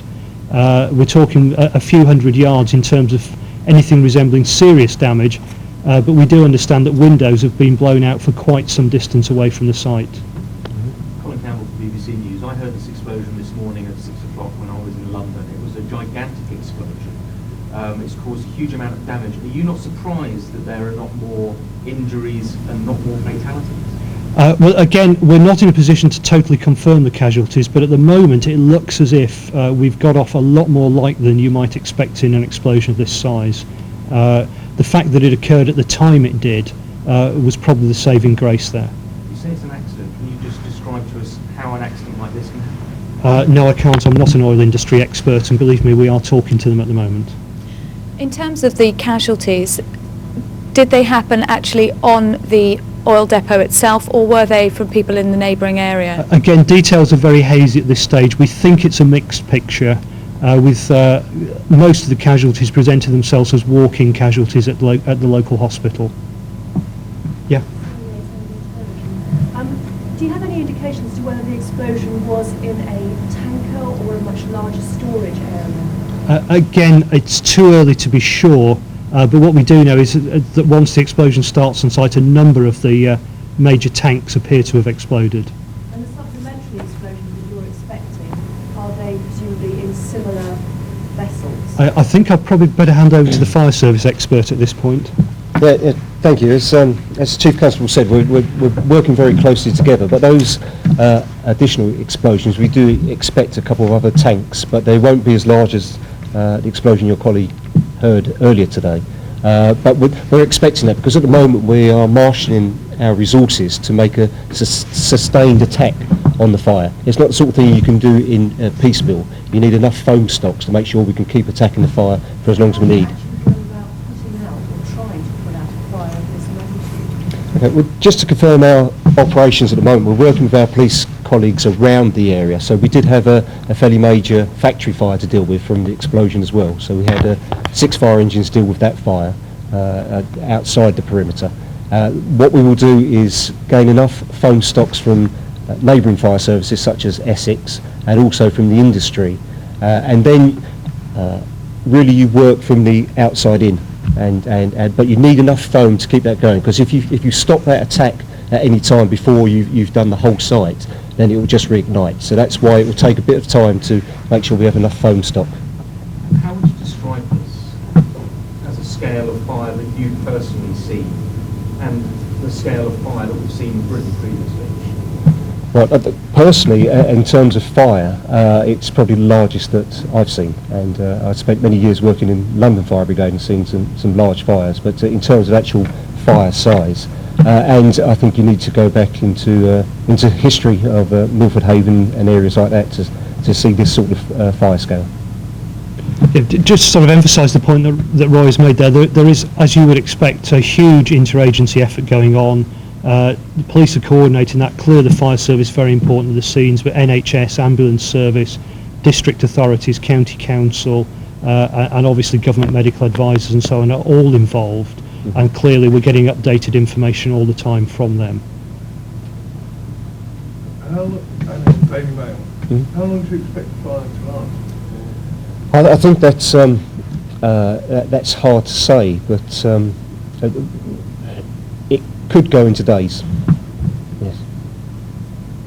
I did hear reports that there was a number of tanks on the site and only some had exploded. Is there a process of making others safe as well as actually just tackling that blaze?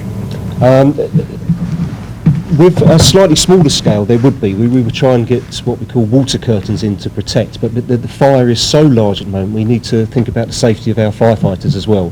So until we've got the resources and stock in place to make that sustained attack, then that's why we're expecting perhaps a couple more smaller explosions. Bringing in other people from other forces, etc. So it's going on for days. These guys. We will do. We will have arrangements in now. Fortunately, our shift pattern changes at 9 o'clock, so we now have a fresh crews coming in from the day shift to take over. But if we need resources from surrounding fire services, we will use those. Yeah, I mean, obviously we've already started the planning now to look days ahead into this incident, and we expect to involve all the services for some time to come. Can you describe what conditions are like for firefighters who are down there? Well, I think it's not just for the firefighters, for the police and all the other services that the Chief Constable mentioned. And certainly where the smoke plume is, it can be difficult, and that's why we might move the cordon out a bit more to make sure that our people are safe as well. There have been suggestions that the fire has actually been growing. Is that right, or have you been able to? Well, it's still contained within Buncefield itself. Yeah, I mean, the important message is the fire is contained. Yes, it's big and it's going to burn for some time, but it is under control.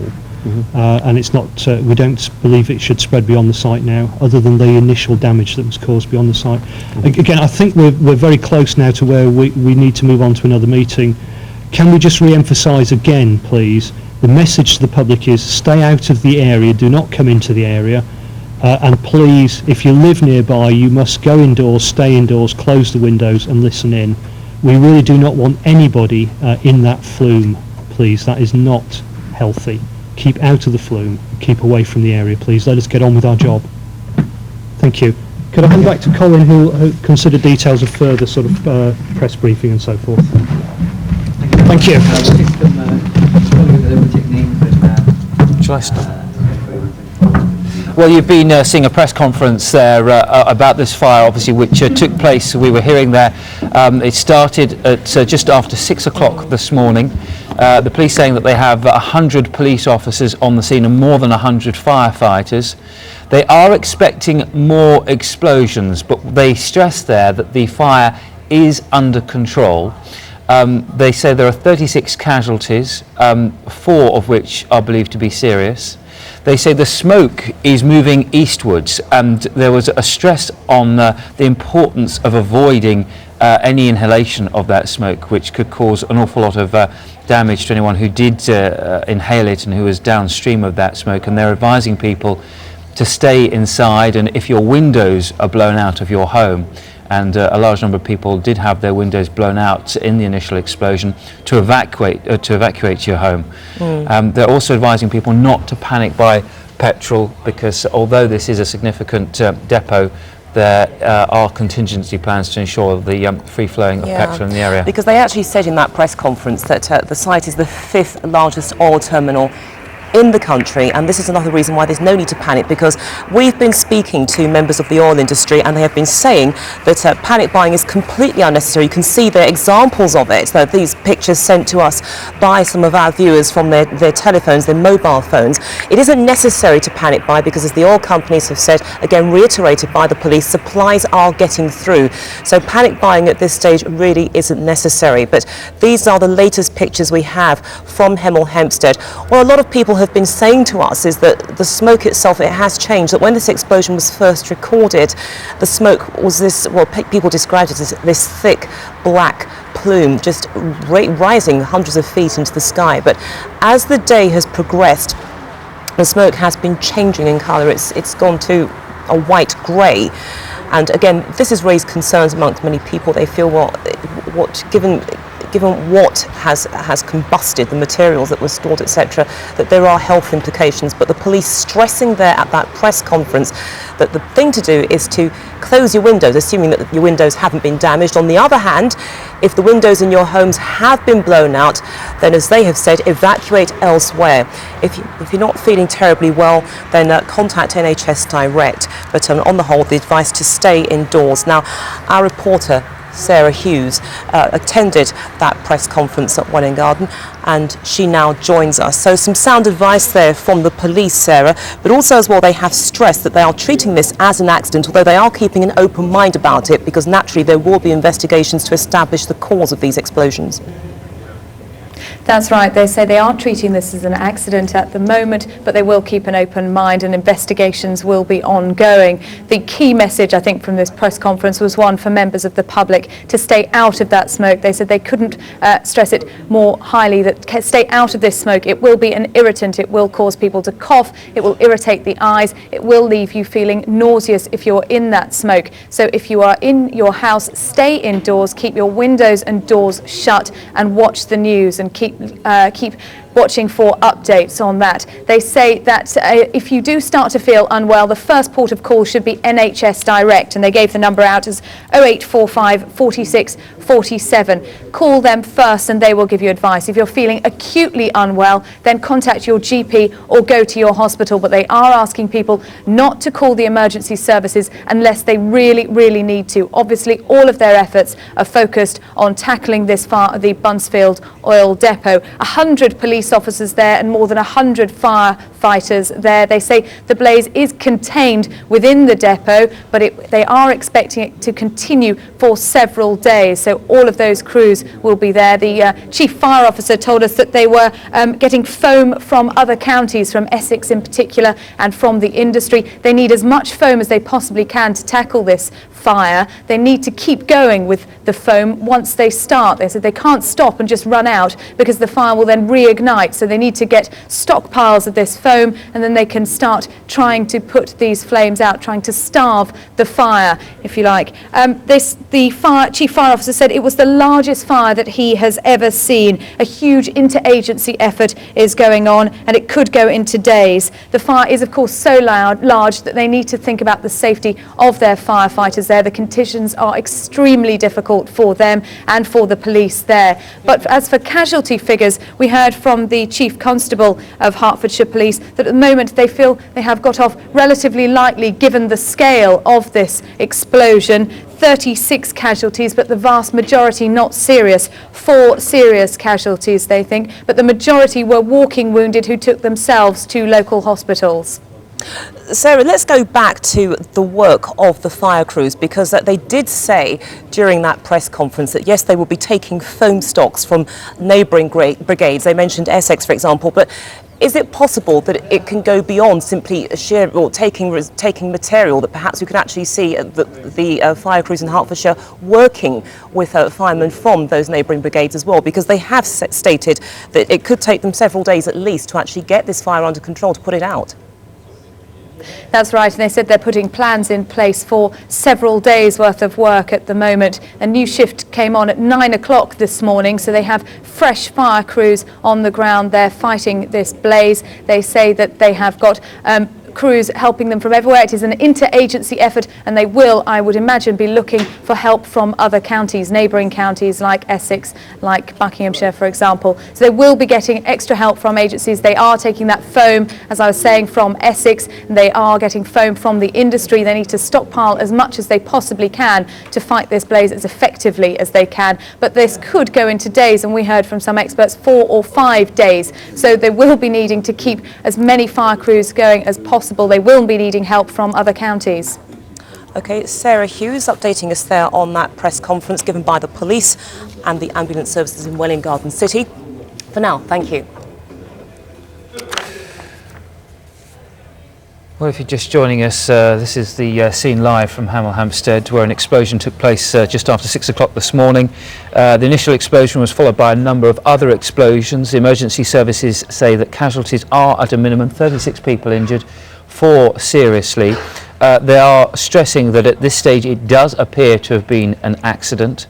But there is, of course, major disruption in the area. A large number of people have been evacuated. The M1 is closed in both directions, and although these pictures do look very dramatic, the police and the fire services are stressing that the fire is now contained, though they expect it to possibly burn for a number of days. And one of the chief firefighters at a press conference a few minutes ago said it was the largest fire that he has ever seen.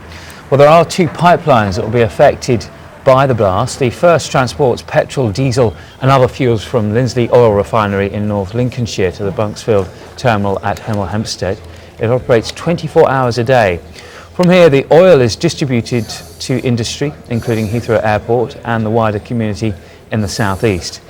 The second pipeline begins at Colnbrook. Fuel from Hemel Hempstead is transported on the 23-mile journey to Colnbrook by rail. From here, it's transferred into 12-inch wide pipeline that runs directly to Heathrow Airport. So that's how it fits into the fuel distribution picture through the UK. We're now joined on the line by Sky's Enda Brady, who's at the scene. We were getting reports from the press conference a few moments ago, Enda, that this fire, although the picture's still very dramatic coming out of Hemel Hempstead, it is contained, though they're expecting it to last for several days. What's the picture of where you are now? Well, we're speaking to you from a crane high up in the sky here in Hemel Hempstead, just overlooking the explosion scene, and it's burning away still, as it probably will do for a couple of days yet. Firefighters are at the scene, they're well inside this police cordon, a huge police cordon all around the area. People here are absolutely desperate for information as to what has happened, and I'm sure they've all been listening to that press conference. Widespread relief at the relatively small number of casualties, 36 people hurt, the overwhelming majority of whom are walking wounded, just 4 people seriously injured. As soon as we arrived here this morning, members of the public were coming up to us and saying, you do realise that there are shift workers there, that it's a continuous working operation, a large industrial area, and regardless of the time of day or night, there would be people in there on shift. I think widespread relief here in Hemel that just so few people have been injured, and that ties in very much with what a paramedic was telling me over an hour ago on the ground. He said it was amazing at what he was hearing that there were so few people hurt. And the advice from the police was very clear to stay inside. Human nature being what it is, people will perhaps want to be outside seeing what's going on. Is that your experience on the ground? Most definitely. Just from our vantage point here, I can actually see a police officer standing outside a residential area, and he's asking people to go back indoors, but people are curious creatures and they're all out. They've got their cameras, their mobile phones, they're talking to friends, taking pictures, and it's just human nature really. Such a big incident on their doorsteps. Yes, people are going to come out, but I have to say the overwhelming majority of residents here in Hemel Hempstead are staying in and are taking that advice from the emergency services. They've got their doors closed and their windows closed. And interestingly, when we actually got here very, very early this morning, I can tell you that the smell and the taste in the air was very acrid, and as we were progressively moved by the police officers further away and further away as the cordon grew and grew, the air, certainly where we are now, has gone back to pretty much what it would have been yesterday. And we're seeing some of the pictures which have come back into the Sky News Centre of very significant damage. The blessing, if that's the right way to put it, of this is that it happened at 6 o'clock on a Sunday morning when many of these offices, we've seen some pictures of windows blown out of offices, were empty and there weren't workers around. It could have been far worse. Most definitely. I spoke to one man very early here this morning. He was one of the first down on the scene, and he said to me that he has an industrial unit very close to the actual scene of the explosion, and he said, can you imagine if this had happened at 9 a.m. on a Monday morning, we would be looking at an even bigger disaster. And he just said he was just so grateful that it happened at 6 a.m. on a Sunday morning when virtually everyone was asleep, or the vast majority of people were just away from that area and not working. He did say that he had been down as close to the scene as he could get, and double glazing was blown out, stone cladding on some properties was blown off, and he said he'd never seen anything like it. Just quite an amazing scene unfolding in front of us, and the flames, as I speak, continuing to burn away, and I'm sure they will do for several days. And we're seeing other pictures here from the other side of the explosion, which, as we have been mentioning, happened just after 6 o'clock this morning. It gives you an impression of the enormity of what's happened there. With this depot being so close to so many people, there must have been a concern amongst some people that this was something which could happen at any point. Yes, a lot of people have said that to me this morning. They've said, look, we've always known it's been there, it's part of the community here, it's on our doorstep. And one gentleman said, I often wondered what would happen if anything ever went wrong, God forbid. Well, it has happened, and we're seeing that unfolding in front of us. People were very much secure in the knowledge that, safety procedures are in place and the emergency services have excellent training. And sadly, that is now being put to very good use, because the police were here within minutes getting a cordon in place, and then the fire services were allowed through that cordon to go in and tackle the blaze, and then we saw the paramedics arriving as well. But I have to say, an exemplary operation from all the emergency services, and not just Hertfordshire Police and the ambulance service here and the firefighters, but off-duty officers from Metropolitan Police who just simply abandoned their vehicles, parked up, put on fluorescent jackets, identified themselves, and very quickly set about directing traffic, getting people away, and just helping out. It was an excellent police operation, I have to say. And when you've spoken to people, what were their initial thoughts as to what had actually happened? Well, one man said to me he thought it was an earthquake. He said the noise and the way his house shook, he said he was just very abruptly awoken from his slumber at around 6 a.m. and he said he was honestly expecting to see a fault line down through his garden. He said he could not believe the sheer force of what had happened. Another man said that he had heard a slight rumbling sound beforehand. Someone whispered that it may have been an aeroplane crash, and obviously that has been completely ruled out now by Hertfordshire Police. And another gentleman said to me he heard an explosion that lasted for 5 seconds. He said it was one continuous explosion, and he said he really didn't know if he was going to live, what was coming his way. He said he was up and awake at 6 a.m. He couldn't sleep. He was doing some work on the computer, and he said he really didn't know what to expect. And he said he went out into his garden and looked up, and there was this massive big plume of smoke billowing up into the sky, and then the flames started licking up as well, and it's still going. Just quite amazing stories from people on the ground. And we will, of course, be coming back to you very shortly, but we're going to leave you for the moment. We have actually had quite a few video pictures that have been sent in to us by our viewers, and again those pictures really testifying to the severity of this blaze. And the blast was recorded by the police at 6:05 this morning, when they said that members of the public had called in. Many people, not just in the immediate vicinity, but as far away as Oxfordshire. These are the reports that we've been receiving from our text messages, people sending in emails, telling us that they had heard this massive explosion, shaking the buildings, in some cases blowing out the windows of their properties. People talking about seeing a fireball reaching into the sky, borne out by these pictures, quite dramatic in their nature. And really the general sense of relief as well, that thankfully we've had 36 people injured, but it hasn't transpired into anything more substantial. There have been no fatalities reported so far. So really the size of this blast, astonishing, coming there from the 5th largest oil terminal in the country, but the rescue teams swinging into action immediately.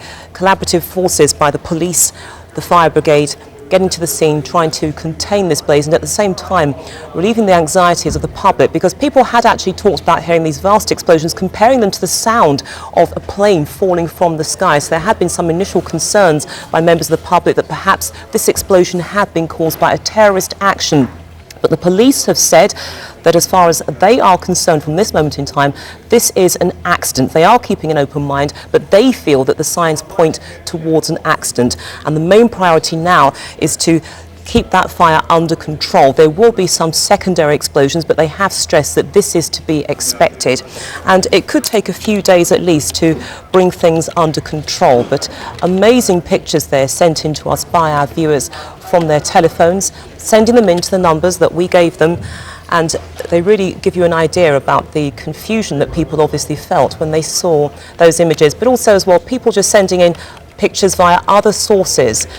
You can see the couple in the foreground walking towards that ray of light to get a little bit more information, because as you can appreciate, in situations like this, people want to know what's happening. They'll be asking questions of one another, trying to talk to the police, whoever, just to fill them in.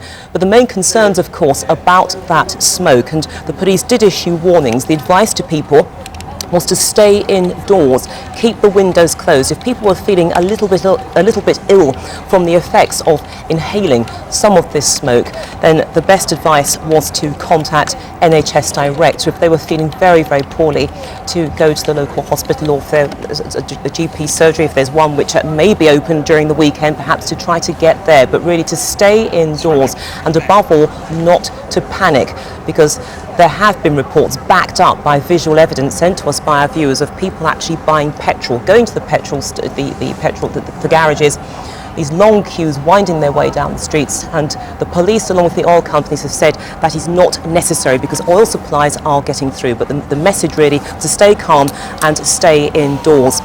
Now, Roger Young joins me in the studio. He's a member of the Institute of Civil Defence and Disaster Studies and a former Thames Valley police officer. Roger, thank you so much for coming in. Let's develop one of the points that emerged in that police press conference. It's the fact that the timing actually favoured the rescue crews on this, because it happened just after 6 in the morning. Thankfully, it was a weekend, so the number of people working at that site would have been very small. Yes, the timing was very favourable, really. Not only in that it was quiet, operationally it would have been a quiet time, but also it was handover time in terms of the shift, so perhaps the police and the fire service would have had double crews available just at handover time, so it was very favourable. But in terms of getting this under control, I mean, the pictures themselves really do speak for themselves. How do you go about doing this? Because there is some combustible material that's stored there. There will be other explosions, and surely that's going to compound the blazes that we've already seen. Yeah, there's no doubt this is a massive incident for all the emergency services to deal with. All I will say is that they are well-practiced procedures, well-known. The planning for this has obviously gone on for many years. I know this depot well. I used to live near it, and I know that the planning for it has existed for many years. So it's well-rehearsed and well-practiced. How often are these plans upgraded? They would be upgraded annually, and my suspicion is that they would be testing their plans at least annually, in a physical sense, but in a tabletop environment, may well be 3 or 4 times a year. And it would have had an added emergency, given the current backdrop in which we live, the possibility, for example, that this could be a terrorist attack as well. But not this particular attack, but could certainly be a terrorist target, given the materials that it's storing. Of course. When you've got massive oil terminals like this, they form part of the national critical infrastructure, and the planning for that is very detailed, and I have absolutely no doubt that the plans have been brought out. They were not the old plans, never tested. They are up to date and well tested. We're talking about this as an operation involving the police and the fire crews, but presumably the oil companies themselves, they would have a hand in this. Oh, of course. What will be happening now is that there will be a well-known structure would be coming into play, which is what we would call the gold, silver and bronze level response. At the highest level, the gold level, the strategic level of this, some very big players will be sitting around the table at political level, the police, the fire, the emergency services, as well as people like the air quality agencies, the environment agencies, the water quality people, as well as the oil companies, all involved at a strategic level, making the decisions that will affect the next few hours and the next few days. What's going to happen in the next few hours? Because when you listen to that press conference, the police have been quick to say, look, we're working with the fire crews will be taking in additional foam stocks from neighbouring brigades, but obviously it goes much deeper than that. Oh yes, this incident is going to have massive repercussions, and when you start to think about things like, are they going to have to carry out any more evacuations? What about the plans for schools? What about plans for businesses for tomorrow? What about if the M1 stays shut for several days? The planning for this is a massive implication, but we know that location, we know it well, they would have planned it and practiced it and rehearsed it, and the implications of their strategic plans will be well thought out. And it's not just the knock-on effect here, there are other parts of the country which have similar depots that will also be looking in on this to see if there are things that they can learn. Yes, this is one of those wonderful examples where we all rush round in order to learn lessons from what goes on. The police were talking about bringing this fire under control within a few days, but from the point of view of an outsider looking in, I'm not an expert in putting out fires, it does seem rather ambitious. Yeah, and I'm not an expert on putting out fires either, and looking at the pictures, it looks so dramatic that I'm not too sure how a fire chief would set about that. All I will say is that there is some of the reports have been talking about, well, let's just stand back, throw a cordon of protection around it and let it burn itself out, because it is so big that it is just almost unmanageable in terms of control. Where we can bring in a border of management is a cordoned area around, half, 3/4 of a mile away. Yeah, because when they talk about, just looking through the wires, etc. here, there's much talk about boundary cooling, presumably cooling the edges of this fire, and again, perhaps moving into the core of it. Yeah, I think that's what it will be. They will have thrown a cordon around it, and they will have decided where the wind is blowing, etc., in order to begin to cool around the outside, and maybe just leave the centre just to burn. We're going to go to an extract of an interview in a few moments, in fact, that we had with Mike Pennant. Now, he's the local MP for the area. He was also a fire officer himself. He's now left the force. Obviously, he can't do the two jobs at once, but this was a point that he was actually alluding to. This is what he had to say earlier. Well, I'm actually at the forward fire control point at the incident now, and I've just met with my former colleagues, the firemen, who are doing an absolutely fantastic job. You can probably hear some of the appliances going past as I speak. And I've also met with some of the workers that were on site this morning that were injured, and thankfully it's very superficial injuries, and they're sitting there having a cup of tea and realising just how lucky they are. At the end of the day, you can't put this sort of fire out. I've fought these sort of fires myself down in Essex, and you can't put them out. You can only starve them with fuel. What we have to do now is make sure that we get the right sort of foam tenders in, the right sort of equipment to actually make sure it doesn't spread. Now, I understand unofficially the first explosion that would have been heard right across the region was actually one of the petrol storage tanks, and that because of the vapour involved, that's why you got such a large noise, a large explosion. I understand the fire has spread initially to the warehousing close to it, But I understand that there's no risk now, they tell me, of further explosions, I hope, necessarily not big explosions.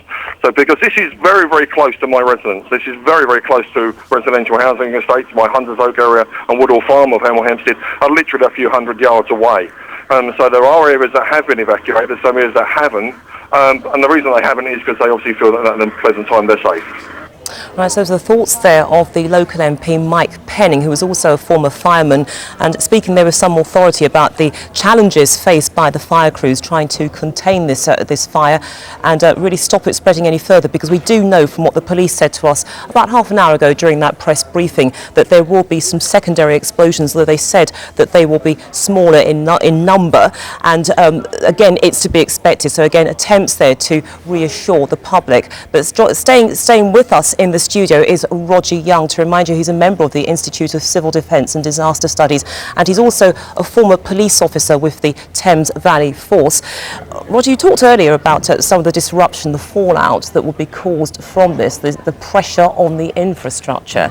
So can you ever really, is it really possible in situations like this to gauge when you can get some return to normality? No, it will be very difficult, particularly at this early stage, to begin to gauge when, in quotes, normality will be resumed. All I will say is that the gold level, the strategic level commanders at this incident will be faced with a huge range of challenges. And as I say, it may be things like water quality, air quality, evacuations. What are we going to do about, are there schools to be affected? Are there hospitals to be affected?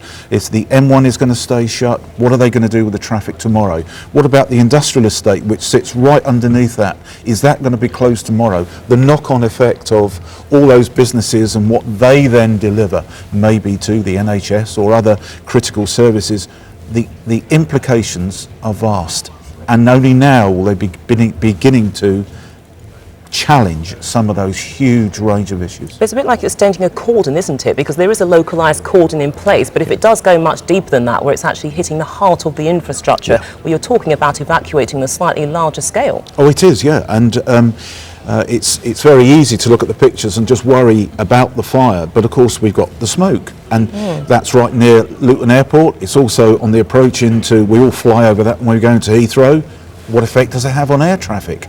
If it does affect air traffic, then, you know, what does that mean for business people travelling across the globe?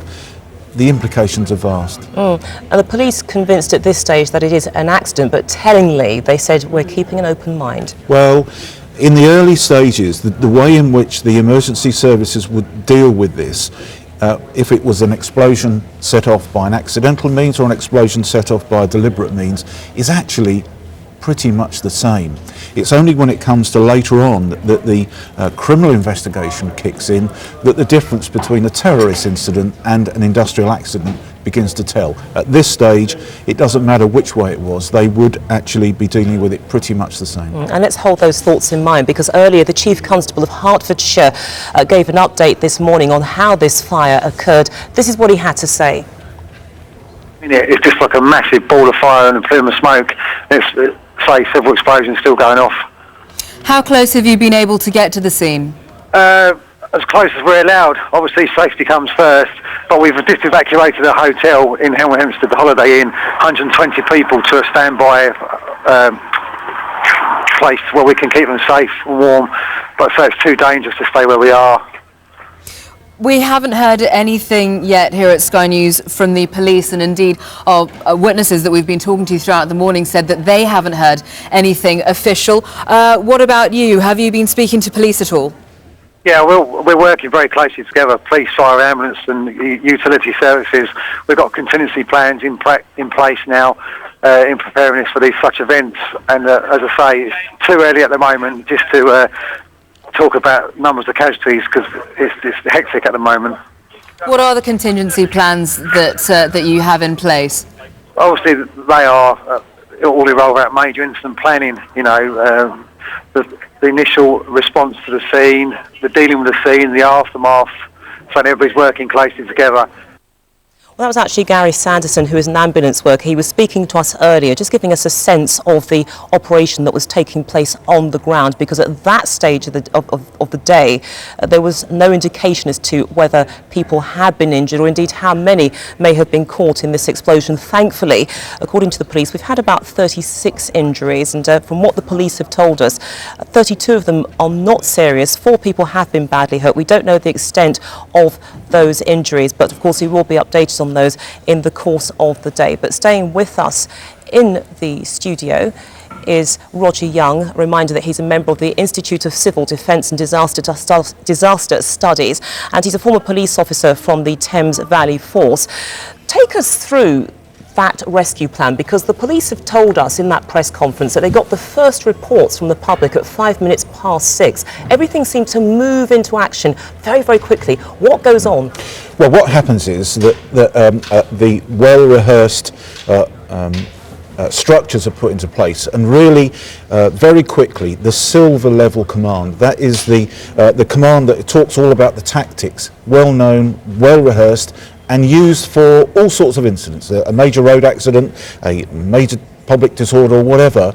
The local inspector would take command, would actually begin to throw in cordons and begin to liaise with the local fire brigade, the local ambulance service, and all those kind of things. Happens very quickly, regularly, well rehearsed. At the police force headquarters and the fire brigade headquarters, all the major contingency plans will be drawn out and actually looked through, and the key actions are put into place straight away.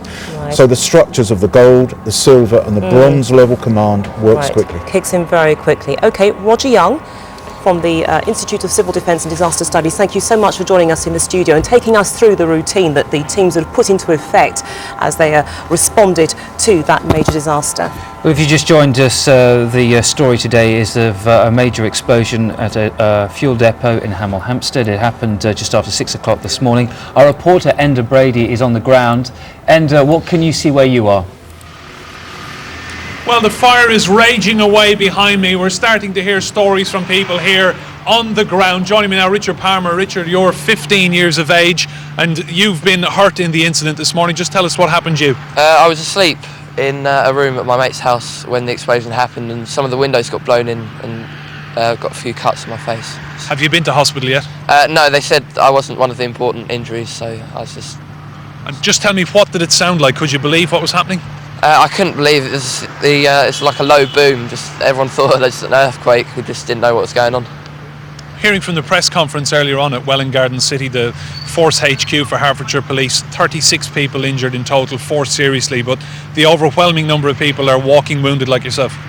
Well, I don't know whether I know any of them. I don't know whether I can meet any of them. I don't know where my dad is at the moment, whether he's off finding me or whatever. I just had to come home to see my brother. Can you believe the magnitude of what has happened here? No, I wouldn't think anything like this had happened in Hemel. When you were with your friends, just talk us through precisely what happened. It was 6 a.m, you were obviously asleep. Yeah, we were just, because we'd fallen asleep about 1 in the morning, we were just getting some sleep after a nice late night out, and the boom woke us up. We'd been awake all morning, couldn't get back to sleep. We don't know what happened. Part of the roof was blown off, the windows were all blown in. We just didn't know what was going on. Okay, we'll let you get your cuts seen to. Thanks for joining us, Richard. So, people starting to spill out now with more stories about what happened, where they were and what they were doing at the precise moment that the explosion happened here in Hemel Hempstead. And just looking at the scene behind you, that huge plume of smoke rising above Hemel Hempstead, that is the concern for the police and the emergency services now, the impact that could have on people in the area. Most definitely. We've heard earlier on from the emergency services, they're telling people to stay indoors, have your doors locked and your windows shut, but human nature being what it is, an awful lot of people have now decided to come out. They've got cameras, they've got mobile phones, they're all taking pictures, they all want to see what's gone on, but the emergency services advice is pretty strict. They're telling people to stay in and to avoid breathing the smoke. It is far more toxic back closer to the scene, but where we are it's pretty okay. And we're seeing some pictures of houses being boarded up. We understand a large number of people have been evacuated from the surrounding area. The one good thing is the timing here, crucial. in terms of avoiding more serious injuries, the fact that it happened at just after 6 on a Sunday morning? Thank you. Very fortunate indeed. You know, we spoke to some people as soon as we got here. One gentleman said to me, had this happened at 9 a.m. on a Monday morning, can you believe the amount of people who would have been at work or on the way to work? A large industrial unit area there, a lot of premises and properties and a lot of people employed there, but really, mercifully, 6 a.m. on a Sunday morning, very few people at work. And we're going to leave it there for the moment. We will of course return to you later on. Good morning. On Sunday, the 11th of December, you're watching Sky News, and this is our top story. A key oil depot near Hemel Hempstead is in flames this morning after being rocked by 3 huge explosions which occurred just after 6 a.m. this morning. The first blast was heard up to 40 miles away, while nearby residents said they were woken by a loud boom as their houses shook. Police say that 36 people were injured, 4 of them seriously, and they added that they are treating the incident as an accident. Well, these are the key points. Police say the explosions at the Buncefield fuel terminal in Neverstock Green is being treated as an accident. Flames shot hundreds of feet into the air. The intensity of the blaze means that firefighters will have to wait before they can approach the centre of the blast. Nearby buildings, including houses, were damaged by the force of the explosion. We can now speak to Terry Hine, who's a tanker driver at the depot. Now, he happened to be at work when the blast occurred, and he's just returned home from hospital. Terry, thank you so much for joining us. Can you tell us what actually happened when you drove into work? What did you hear? Well, it was just a normal day. We just drove in. We went up to the end of the terminal where the holding tanks are, queued up as normal. But me and a couple of Texaco drivers noticed that there was you get a gap in between the tanks, and we noticed there was a large mist coming down, rolling off the tops of the tanks. And I've only been there 6 months, so I didn't know if it was maintenance work or cooling down the tanks. So I pulled onto the bays, the loading bays, and noticed that everything had tripped out, all the electric. Where the guy in the bill of lading room in the office where you get your bill of lading, he turned everything off and ordered us all to leave to get off the site as quick as possible. There was me and 5 other drivers. We was all kind of in a line walking towards a gate, and it was just a massive, massive explosion. What did you think had happened? What did you think caused it at the time? Because when we talked to people earlier this morning, some of them thought that a plane had fallen from the sky. Some of them thought that an earthquake had occurred because the accounts were so dramatic. What was going through your mind at that moment? No, it was just the normal day. It was really quiet there. Normal was working. And the first thing you knew, it was just a big rumble and air getting sucked past you and everything. And then it just felt like 5 or 6 people just running to the back of you and threw us across the yard. And then all I can remember seeing is the whole area was orange. All round me was just orange in colour. And all of them realised I don't want to burn. So we all just got up and we was running. We had to climb through the gates because it's all gated off there for security reasons. We had to climb through the gates. There was an old guy who works with me, Morris. He was finding it hard to run, so I went back and just grabbed his arm and carried on running him down the lane and just got out of it. So it sounds as if there wouldn't have been that many of you at the site at the time because it was the weekend. There was only 5 of us on the site at the time. You've just come back from hospital, so what happened to you? What injuries did you sustain? Well, obviously I've got a backache and everything. They said to go home and just rest and everything. It's just the force of where we got pushed across the yard onto the floor. When I looked up, all the bill of lading office had been blown to pieces. All our lorries are still there under the gantries waiting to be loaded. I believe they've all burned. And all the buildings on the outside the terminal, they was all really badly structured damage. But me, myself, I've just got bad backache and my chest hurts. Well, I think I've run so much, we must have run 4 miles to get away from here. That's all I remember, looking up into the sky and just thinking, we ain't far enough away from this. But it sounds as if you're very lucky to be alive because 36 people were hurt. Me and 5 other men today are so lucky, and the 2 guys in the office, we're so lucky to be here. Have you been able to make contact with any of your colleagues at all who survived this? It's just the 5 guys who was in the yard. We've accounted for each other, swapped phone numbers, and I took a couple of them home because my wife heard it in Heathrow. I live at Heathrow, and she heard the explosion. Then I phoned up to let her know everything was all right, and she made her way up to us and picked us up. But it was mass confusion. The police, the ambulance, they were doing a fantastic job. But no, it's just so lucky. If it would have been Monday morning with all the tanker drivers there and all the depots open, it would have just been a totally different set of rules. So the advice is to stay indoors, but you're obviously not going to be back at work for some time, given what you've been through and the shock of what you've survived. Just have to see how it goes. I don't, you know what I mean? It was very traumatic. I'll tell you that now. I've never ever experienced anything so scary as that. But obviously the support of family and friends quite important at a time like this. Yeah, definitely. My family's all been round us. Everyone was shook up. All the drivers who was there were shook up. You know, it's tomorrow you're going to feed it, and when you close your eyes tonight, when you go to sleep, because it was such a big explosion. I was 1 minute thinking the lorry was going to come flying past me or something like that, but it was so big.